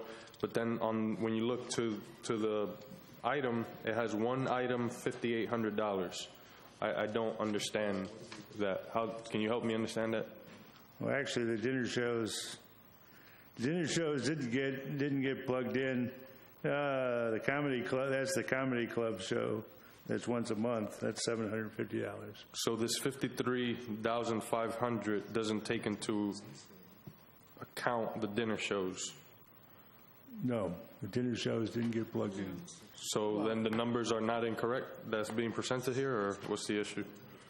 Well, the dinner shows got cut at some point and didn't get funded. So. Yeah, but I guess what I'm trying to say, why is it in here and I don't know how much the total is and it's not in this budget I'm approving? How am I going to approve something? You have this item here, but then you don't have the total for it. It's zeros. Right now it's zero. It's zero. He didn't put it in. So we're not doing dinner shows? Commissioner, that does total to 53. If you total everything up over at the proposed amount, you total it up, it comes to 53.5. No, I understand that, but the dinner shows is not included. Yeah, it says 5,800. He'll charge for tickets, though. What was that? It says 5,800 for dinner shows. Yeah, no, he said that's for the comedy club. No, above it is the comedy club, Chris. Above it, Right. you have 9,000 for the comedy club, and below that, you Okay, so let's say it's 5,800. It doesn't make sense, the math, because you're talking about 16 dinner shows, $2,500 a Correct. show just for entertainment. What about? So we're only having two and one-third. I just don't understand the math. Okay, excuse me just a second. Yeah, maybe, sure. maybe this will help, okay? See where it says food? Includes paying cater for dinner shows and brunches when we sell tickets. That'll be paid for the ticket sales, the food part of it. In other words, we're not going to be giving food away. Is that what you're getting? Give me 1 second. I have an emergency. I'm sorry. Yeah, the math doesn't make sense. That's all I'm trying to say. I think the goal is You got a that calculator down there? So 362.50 a dinner show is what it's coming out to. The way I added it up, if somebody got a calculator, 23.7. That's what I'm saying, Mr. Klinger. 23.7, 15,000, 9,000, 5,800. Does that come out to 23.5? Does it? I'm sorry, 53.5. I'm sorry, Mayor. I have an emergency. I'm going to have to go. I apologize to everybody. Yeah, I have to go. Okay.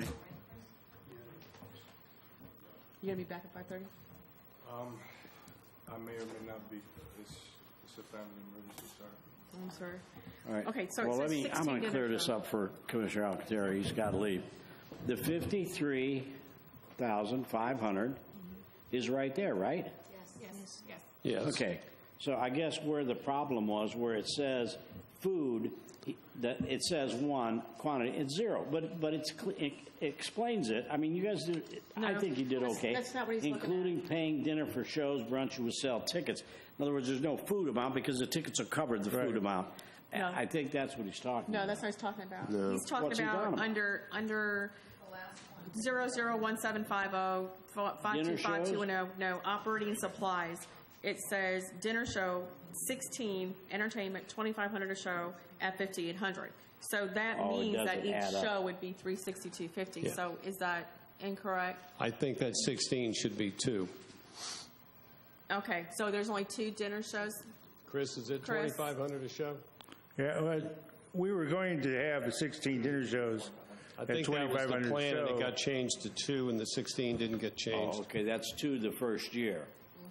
Annually 16, 2 the first year. That's the Okay, problem. then that's where he was looking at. that's- 16 okay, times so- 2,500 does not add up. to Jane, would you 58. make sure he gets that information, or Chris? All right. Is there any other? Okay, Commissioner Sukup? Yeah, I mean, I think everyone knows where I stand on this building. We've had a presentation from the city manager and from Chris himself saying that this is going to be cost neutral. I believe we'll lose over $1 million. So I'm going to give them everything they need. That way we can have this discussion next year. But so I'm not touching anything they need. Let them have it. Okay, Commissioner Hertzberg. You know, I was going to ask something on the events. It doesn't pertain to the budget. Let's just move on. I'm fine with this budget. All right. Thank you, Mayor. Sorry. I'm good with the budget the way it is. All right, everybody got comments? Commissioner Sukup? Your name's not up here. Who does? She's got her name on it. Jane? Yes. You want to, Commissioner Sukup, would you take your name off? Commissioner, City Manager Shane, do you have a comment? Yes, the goal would be to make this cost neutral, the goal. Yeah. We understand that. All right. I think it needs to be emphasized, however, remember, first year's revenue is not the full amount of revenue. So the cost neutral doesn't happen year one. But we had a presentation that said it was going to be That's cost where neutral. we're I'm just headed. saying what the presentation was when I was sitting here. That's it's going to be the cost ultimate neutral. goal. The intent. I'm looking forward to seeing that. Okay. All right, next item on the agenda is City Clerk's office. I'm going to pass the gavel to the Vice Mayor. Take a short break. I'm fine with this I'll one. be back. Huh? I'm good with this budget. I'm fine with this one. Which one is? City clerk. City Clerk? 19. Has nobody's got any problems with anything here? Nope. Commissioner Honecker? Mine's only a kudos to the city clerk bringing your budget down, keeping the same amount of people and not requesting any more for all the work we're putting you through. Are you Thank just you. talking? Thank you. You've got no problem. All right, No. we're moving on then. Wait a minute. I'm sorry. Well, I don't see. Well, how much money is it going to take Oh, to get these There he iPads to goes. work? Is it you? Is it you, or is it IT, or is it Cyberspace. Wonder Woman, or what? I don't know what's going on tonight. How much would it cost to throw them away? No. Bad mayor. They work more than they don't work. I'll give that credit, but. Bad mayor. Bad Please. I don't know what's going on Okay, tonight. We did a that- test. We do a test before every I know meeting, and you they do. work He's being fine. facetious. but- I know you do, but it is extremely frustrating I up get here with this one who won't call your name unless you're on that little board there. So either this what the needs rules to are. work, or I need a crayon to write on his board or something. I do have a We'll question. try and figure out an option, a second option for the mayor. Okay, Commissioner Honecker. This one is a question. Since we already did IT, I don't see in either budget cameras for upstairs, and the mayor said several times, this is not working for workshops. We need to be upstairs facing each other, and the only way we can be upstairs and transparent for the public is cameras. It's a good idea. Can I have cost of cameras? That's, Lee can get a portable camera and set it up on the dais. It's got to be tied into the He system. comes running out on that. It's got to be tied into the Commissioner, system may I so people please? can watch it on TV. It's in the budget. and on the Commissioner, internet. All right. Commissioner Honaker, We may don't I need- please? Lee has a fix for it in the budget. It's called a remote camera. They can film up from upstairs with a camera and broadcast from anywhere in the city they want to. But it will be tied into Yes. Legistar and everything. No. See, hence the word Legistar and the internet. That I can't answer, but as far as doing a live remote from the second floor conference room, yes, we can. Okay, thank you, sir. All right, any other questions? All right, moving on. Next one is Mr. Klinger. Ain't nobody going to argue with him anyway. I'm good with There's this no budget. sense of Thank even you. messing around because Camilla and him are too smart for us, so we can't argue with her. You guys are so smart. Questions for finance? Who is Camille? Who's your backup? Yeah, Bob. Yeah, because after drinking 2 Kickstarts and 2 Mountain Dews, I don't know how much longer you'll be with us. So, you see in front of her desk. 2 Kickstarts too. I don't know what it's 2 called. Kickstarts. No, I'm only Are you expecting a long halfway meeting? through the Mountain Dew and the first Kickstart. Let me just say you're a better woman than me because I couldn't do one of those. I thought those were for everybody when you first walked in. She I rations haven't them little opened by the other little. two, You so don't if share. anybody would like some, I'm happy to share. No. All right. Is that all you had, sir? Okay. Anybody else got any questions? I don't see. The only thing. Great job. I mean, I don't have any further questions. Anybody else? Nope. All right. We're moving on. City Attorney, Mr. Fowler. That is a record. You're basically just holding the fort down until you see what we're doing. There's no changes in that department. Any questions on? All right, Mr. Honaker. If you had a chance to evaluate it, Skip, we moved the municipal liens and lien searches downstairs to code enforcement out of the city attorney's office.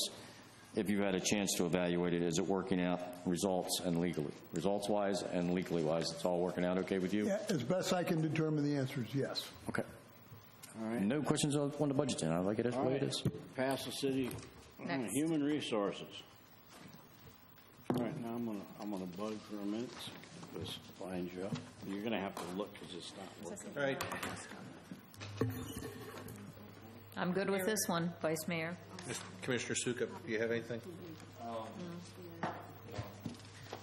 And you're good, Heidi. Okay, Yes. Commissioner Honaker? The Citizens Academy, the $2,500 cost for that, and when is our first implementation of the Citizens Academy going to kick off? I don't know. We're just in the very beginning planning phases, so I haven't got that far yet. Well, I'm working with the city manager to determine that. All right. That it? I'm Do you have good. anything? Commissioner Brown? Okay, and the only thing I have is I totally support the full-time risk manager. I think that's been a very long time coming, that be a full-time position. So that's a good request. Thank you. Any other questions? Hearing none, we're moving on. Thank you, HR, for all you do. No, it's not easy. Jane, I guess we're going to move into capital now. Is that next? Correct. Okay, how do you want to do this one? I'm a newbie. I have a question. I think just go down the list. I mean, we'll look at fire department, IT, and so on. Okay. Commissioner Bradford? No, start go with ahead. you. No, go ahead. I'm good with fire department right now. You're good with fire? Okay. Well, here's a question. Never mind. I think I know the answer already. Okay. Commissioner Honaker? I'm good. Commissioner Hertzberg? Move on. Commissioner Sukup? Yeah, my only question is on that ladder truck, considering we have a ladder truck, and I don't think we have very many even two-story buildings in this thing. I know you are building it for the future of the hospital and everything else, but $1 million. Well, we'll let Chief Snyder, I think, answer your question about why do we need a ladder truck and why was the first one justified?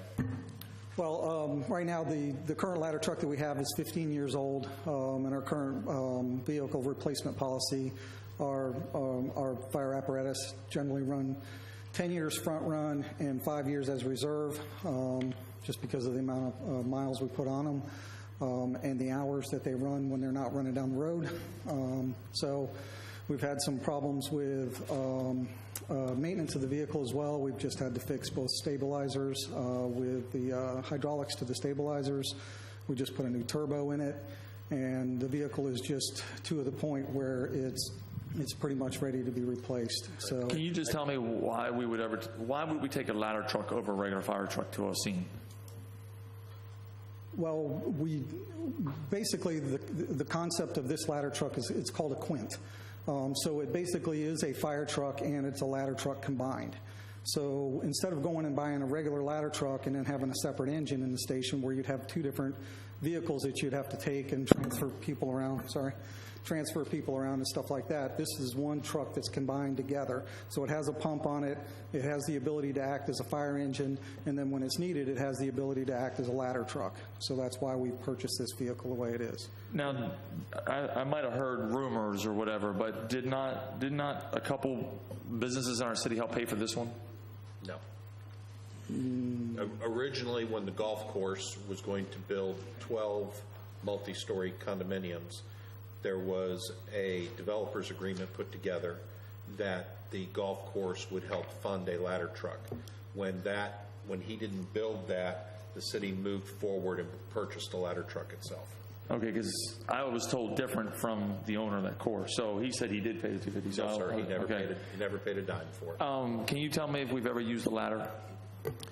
Yes, we use it all the time. It's not just used for rescue, it's also used for elevated fire streams.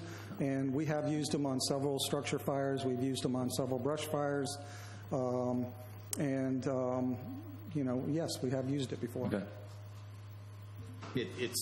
I think the layperson typically thinks of the purpose of a ladder truck is to raise it up to the fourth-story window to provide a continuous staircase for people to come down, and it's not just that. That's me. Like the chief said, you take Lowe's as an example, or Walmart.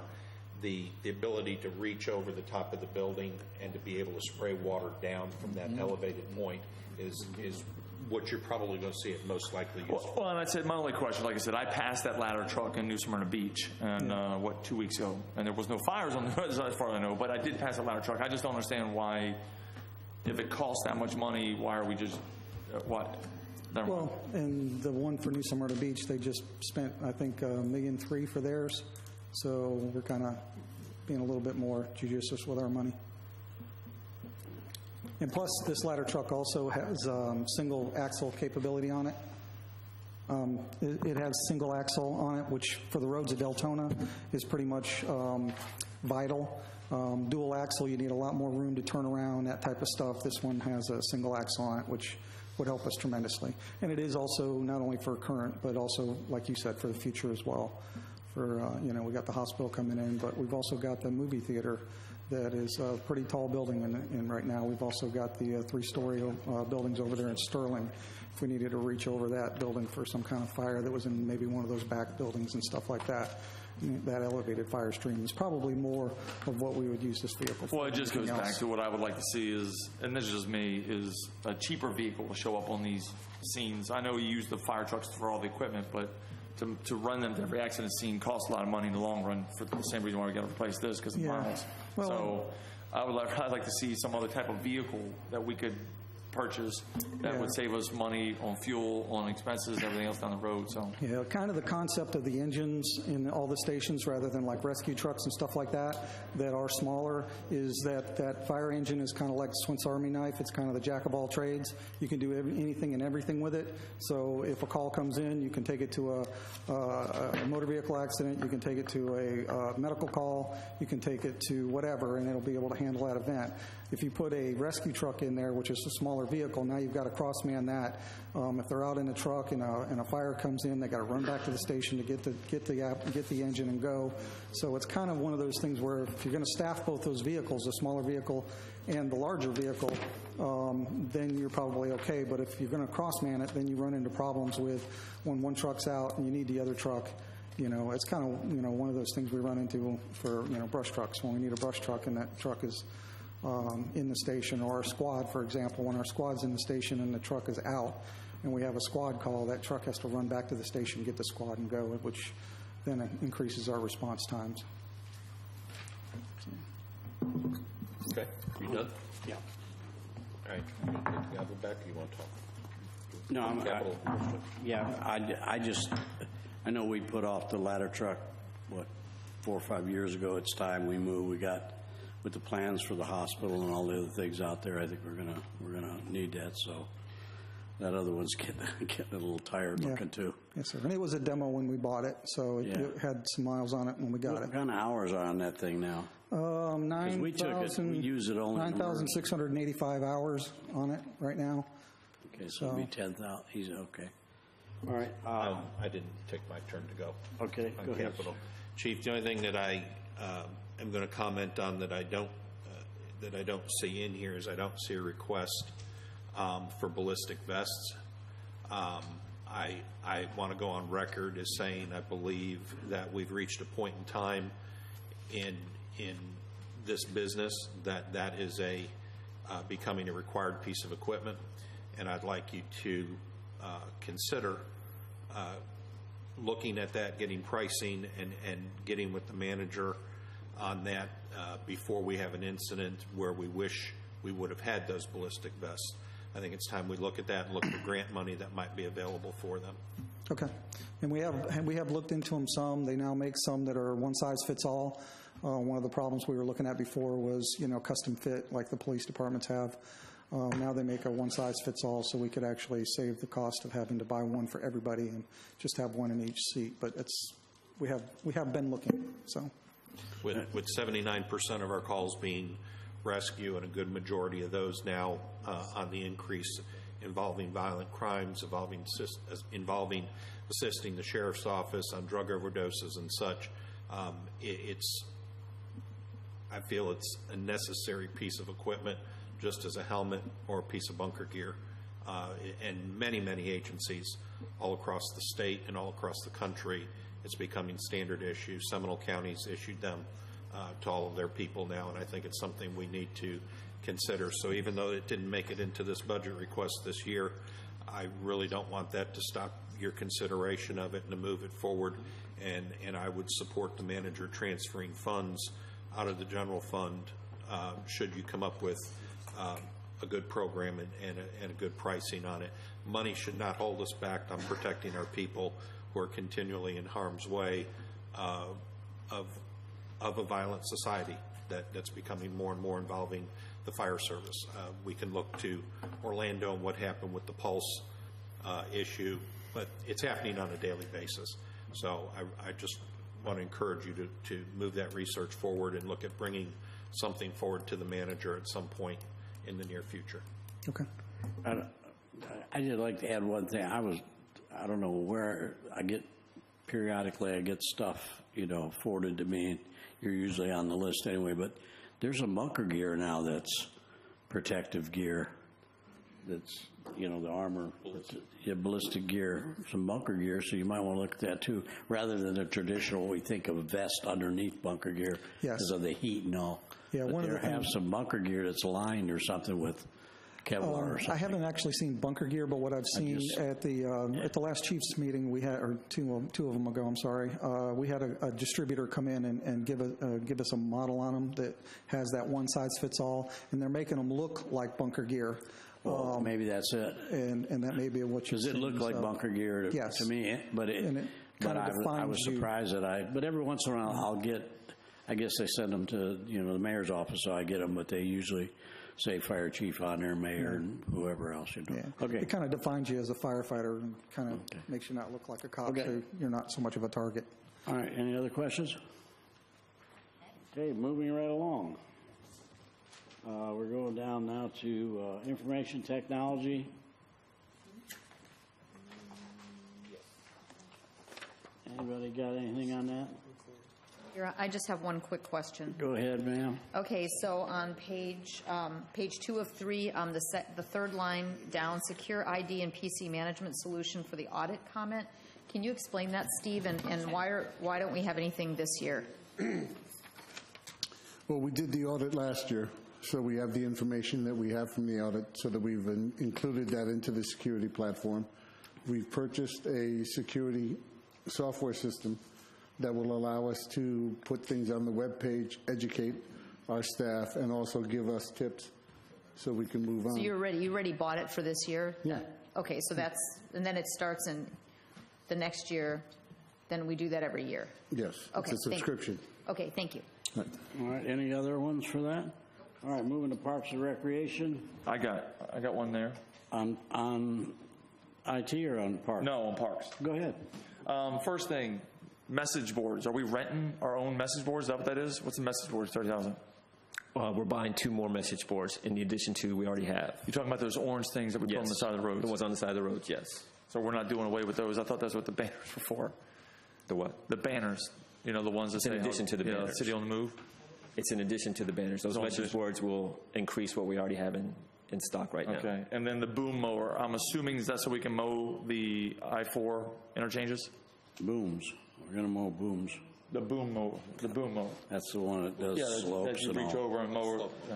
That would be for parks. That would not be for the public works stuff you're talking about. We have to borrow one from Public Works when we need it to go to Dewey or one of our other parks and trim back the wood lines. Okay. Thank you. Okay, anybody else? I don't hear any. Moving on, Public Works. For Parks or Public Works? The banners, what are those out there? What? Banners. They're not capital. Banners? They're not capital. They're not capital. They're not going to, okay. We already had that in this year's budget. Okay, Public Works. Anybody got questions on Public Works? I'm assuming that 40,000, that's all the leases we're talking about? Is that? No, this is budgeted next year just as capital. We haven't switched anything to leases. So this is just what you're planning on spending on all Yeah, this? as if we think we're going to go forward with the lease program. We'll want your approval next year at some point, but we think, it would be disingenuous to budget it as a lease without getting official approval. So it's budgeted as capital. The lease would come in less expensive as what's budgeted. So there would be a transfer. That's basically the purchase of a brand new truck or a truck. Correct. Yeah, this is based on purchasing. If you go to a lease, then of course that would be reduced. And that would be true for any vehicle that was like under a 350 type level or less.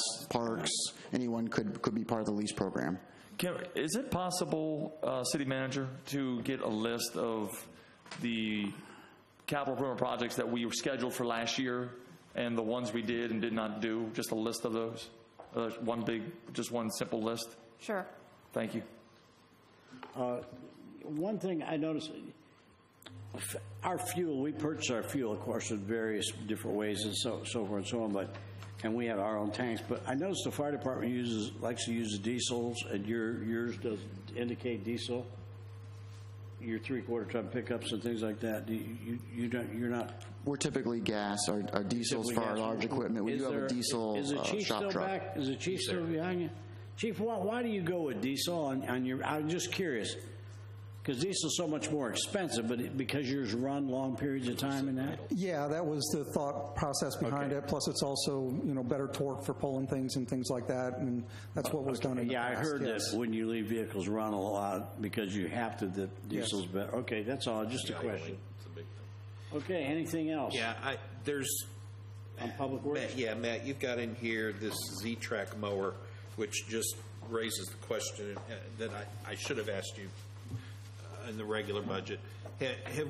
With the request from Commissioner Sukup and some of us about the additional mowing that we'd like to see done, have we considered looking at hiring either county inmates or state inmates to go ahead and mow like some of the main thoroughfares, contracting that out, because they use their own equipment. They're obviously using the inmates to do the work, and you're dealing with usually one or two correction officers to maintain them.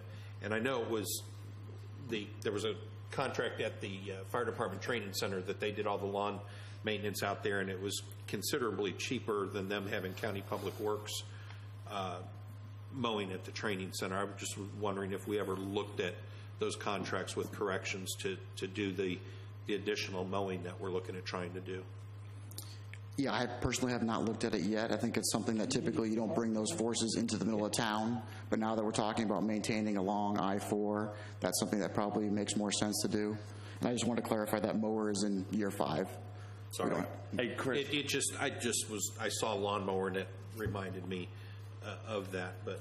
Yeah, because it's funny you say, because we were driving down after the meeting, what was it, last week, I drove again past our exits, and they were completely in shambles, and then I drove up to 44, and it was completely mowed on both sides. So. But I know the county uses county corrections to do a lot of their mowing, and that's just there's an agreement that you have to sign to be able to do that. So maybe you and Jane and the attorney can look at both county and state corrections and see what their work release program costs to be able to pick up the additional mowing, at least on some of the main thoroughfares, the interstate, and leave, your guys doing, the side streets and stuff that they do the swales on. Okay. Nothing else? Okay, we're moving on to City Hall. Departments, you got vehicle replacement, building inspectors, code enforcement, so forth and so on. Anybody got questions on that? Are those going to be leased as well, or are those outright purchases? These are purchases. The vehicle replacements. They're just trying out the lease program. They haven't got it down pat. Mayor, I have another one. Yeah. The AV connectivity, amphitheater, city hall, fiber lines. I know that's down the road. That's like in year 3 or something. Are we just keeping that? I mean, what is that all about? I think they were looking at running portable fiber out to the amphitheater. Oh, yeah, It's an okay. amphitheater they were talking about. Yeah. So that was may all change too. So. That was in the works. The equipment that we're buying this year, the remote control or the remote broadcast system will replace that. Awesome. Thank you. The only question I had was, unless Commissioner Honaker, you got one? I had to, before you go, Lee, the AM radio station antenna and that I want to know about, but that was the only thing. Is that a replacement? No, that's to get it back on the air. Right now it's off the air. We needed to replace the antenna. That's what I'm saying. It's a replacement of the old antenna. Okay, go ahead. Mitch, do you have anything? Yeah, on City Hall, because we had talked previously of Emergency Operations Center improvements, like the Emergency Operations Center needing monitors up here to, when they're manning the center, they can monitor what's going on besides having to bring in a television and watch it. And what line item? I don't see that. Exactly. I don't see that. No. Oh, you want, okay. They're going to be installed within this fiscal year. All right. Okay. Never mind. Commissioner Hertzberg? Oh, the thing's working again? Okay, there we go. Commissioner Hertzberg? Yes, I just want to say thank you. Kudos to the city manager for the inclusion of drones for building inspections. Thank you very much. I think that's awesome. Roofs. Vice Mayor? I got a question. I was just going Testing. to talk. I was going to ask if that was a joke. No, it's absolutely sincere. No, And Bob's going to train everybody to fly them. I don't support $10,000 for a drone to do roof inspections with. I can just see that leading to a tremendous amount of problems. If anything, we can leave it in there, but I would highly recommend that we wait until we bring on a new full-time risk manager to evaluate whether or not that is a viable alternative, because I can just see that becoming extremely problematic. I'm going to rebut that. We had an incident this weekend where they started ripping off a roof, and they did have a permit, but there's nobody to inspect it. And if you took a drone and you pop a drone up there and you can see at what level they're doing and what you have, it's worth a shot if you can do that. Since our risk manager says we can't get on the roof to inspect the shingles and stuff, you can't get up there, Why can't you do a drone? Chief, Yes. Chief. But I got to side with the Vice Mayor on this one. There are a whole lot of rules before we get into this about drones. I still have the floor, but go ahead. I was just saying, I agree with you because I am so afraid doing it when we want to versus doing it on every single job is where the rub's going to come. So if it's going to be, you're going to have a drone, then that's going to be common practice for every building. And how do you know when they're at what stage of using it? Yeah. To me, it's scary. Do you not have one already? You guys have a drone, right? Yes, we do. And have you had some problems getting that up and running, or? Well, we're working through the paperwork in order to get what they call a COA, which is the basic license to be able to operate it. I don't know a lot about the inner workings of it. And how many years have you had the drone sitting in the box? About a year. It's out of date. Maybe a little longer than that, sir. But Probably I think out of Rafferty date. bought that. But just with that said, here's a piece of equipment that the fire department has in their arsenal for a variety of reasons. It would be deployed when available. In the case of the building department, just what the mayor was saying is where I was going is, if you use this and it becomes part of your standard operating procedure for inspecting roofs, and it goes down for maintenance, are you going to have two of them so that you have a backup one? You know, Sheriff's Department has 3 helicopters. When Air 1's not able to fly, Air 2 goes up when Air 1's down for maintenance. So are you going to be coming back to us and saying, hey, I need a second drone so that we can do these roof inspections? What happens if the operator makes a mistake and crashes this, or if it's any number of things? I'm just very leery about using that for building inspections. Fire operations, I've seen what happens with them in emergency situations, and there's particular SOPs and things that are in place for those, and the operators are regulated and that. So it just, I think, I just see it being very problematic, and I would caution us. I think it's a good idea thinking out of the box. Chief, you can sit down. I just wanted to ask you how long you had yours.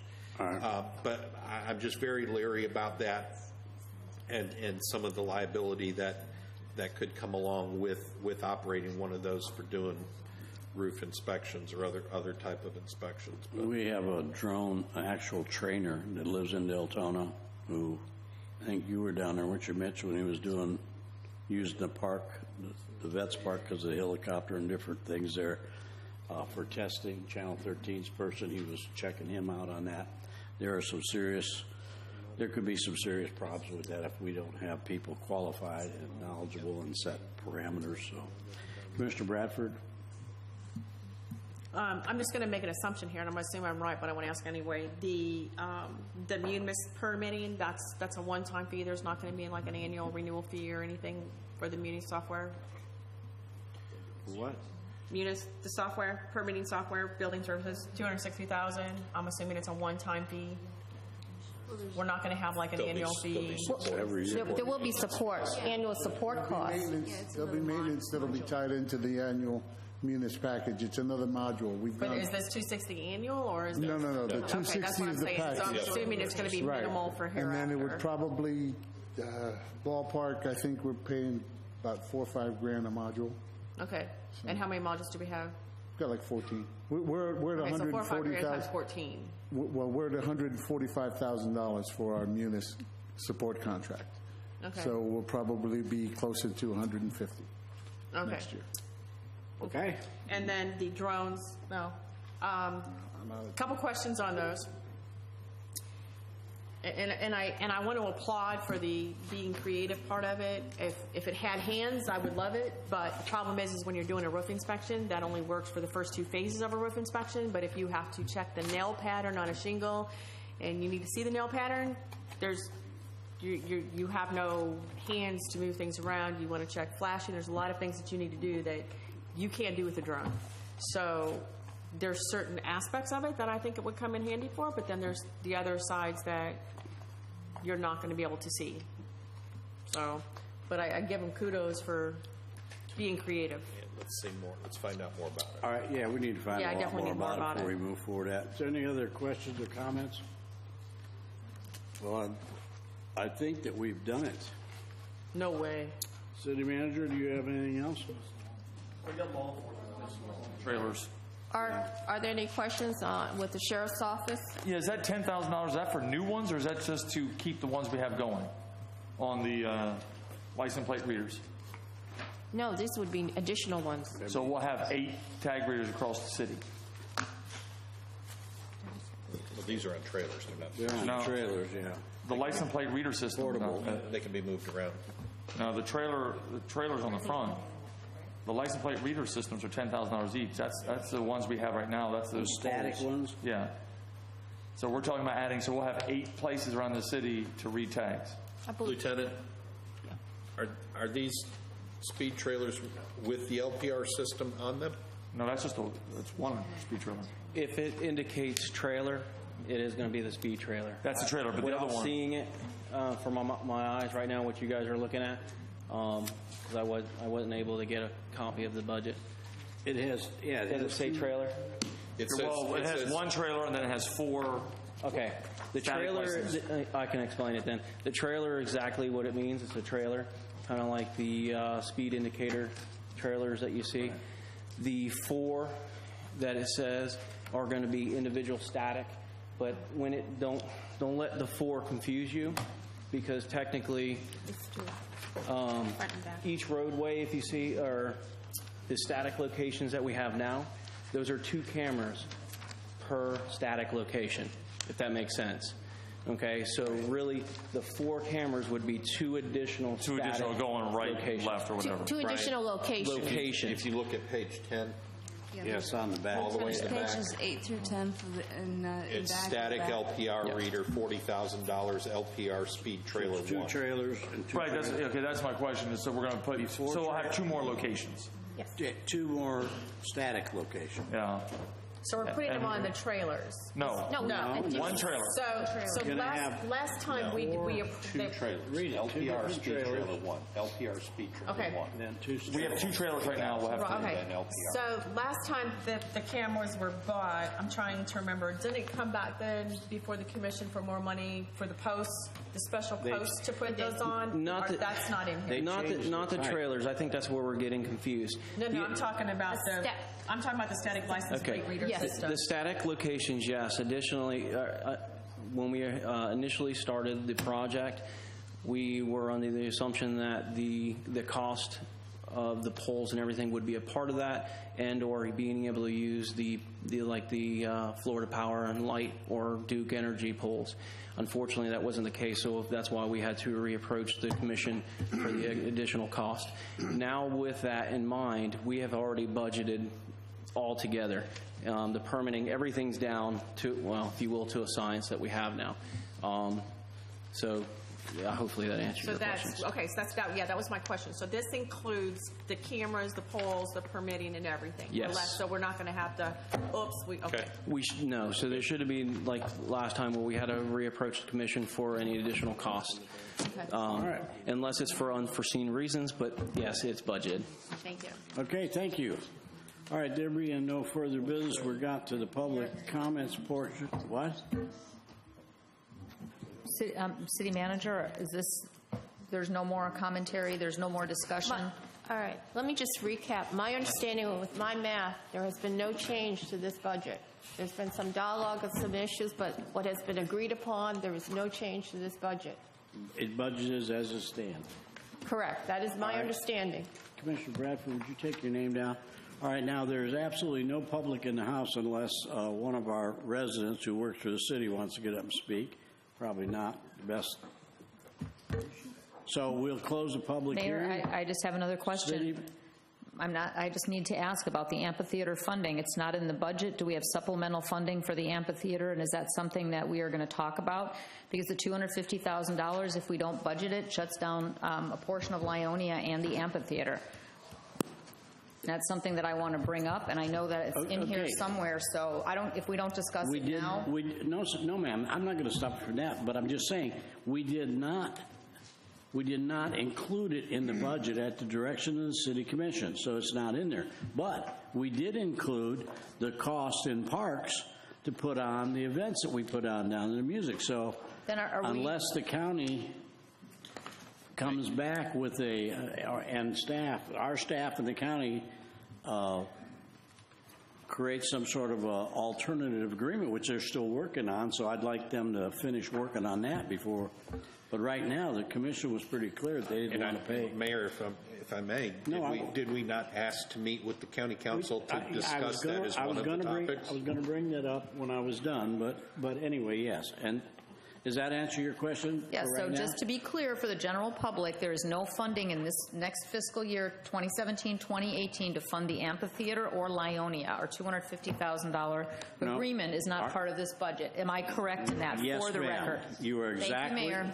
you're exactly right. There's nothing in the budget for that.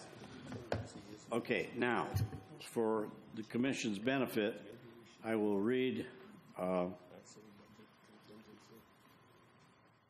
I got an email from Commissioner Lowry at the beginning of the meeting, and it said that, I'm sorry I didn't get back with you sooner. AT&T messed up both my phone lines, so I have no way of communicating for about 5 or 6 days. I have no way of communicating. I'm back online now. And I said, the commission asked to send another letter for the full commission. County meeting the commission did not feel that Chair Kelly's idea would work for them. Then he sent back, I didn't get the feeling that any of the council wanted to do this, which is why I had offered what I had offered. That offer was jointly between him and Kelly. And then I said, thanks, I think. And then he said, I'm working on getting a sewer change taken out of Holland Boulevard watering that the city is doing. Sewer charge, change, it's a typo. He's working on sewer change. So I'm just going to answer, I know we don't do this publicly, but I'm just going to put thanks. And, but that's it. So here's the situation. When you all directed me to send an official letter, Sandy and Jane and I got together. We got a letter to put together. I signed it. I sent it out again, asking that the commission would rather meet with a full body versus the suggestion that Chairman Kelly proposed with Commissioner Lowry to meet with us. I tried to call both, left messages for both, did not get a response from either one. This is the first response I got from the letter I mailed, would have been last Tuesday after our meeting. So he's been out of phone business for 5 or 6 days, and I just read it verbatim into the record. I thought you emailed them. No, you asked me to send an official letter. When I do that, I do a regular letter and send it. But we emailed the letter also, then follow it up with a hard copy. So when I say email, this was email on the phone. Our email to the county chairman and the county council goes by email. It's an attachment of the official letter. And then the official letter is put in an envelope, and old stale mail is sent, so they have in the hands copy. So let me get this straight. They're saying they only want Lowry and Deneen. No, let me make this very, very clear. You all asked to meet with all of them. Chairman Kelly, first Commissioner Lowry called me, and I said, well, wait a minute, the commission wants everybody to meet. So we sent a letter. You should have a copy of that. He said, okay. Then Chairman Kelly called me, and he said, how about if I just set it up for, of course, Councilman Lowry, the city manager, Jane, and me to meet. County manager, I'm sorry, Mr. Deneen, and Jane and I to meet. Several of you said, no, you don't speak for me. We want everybody.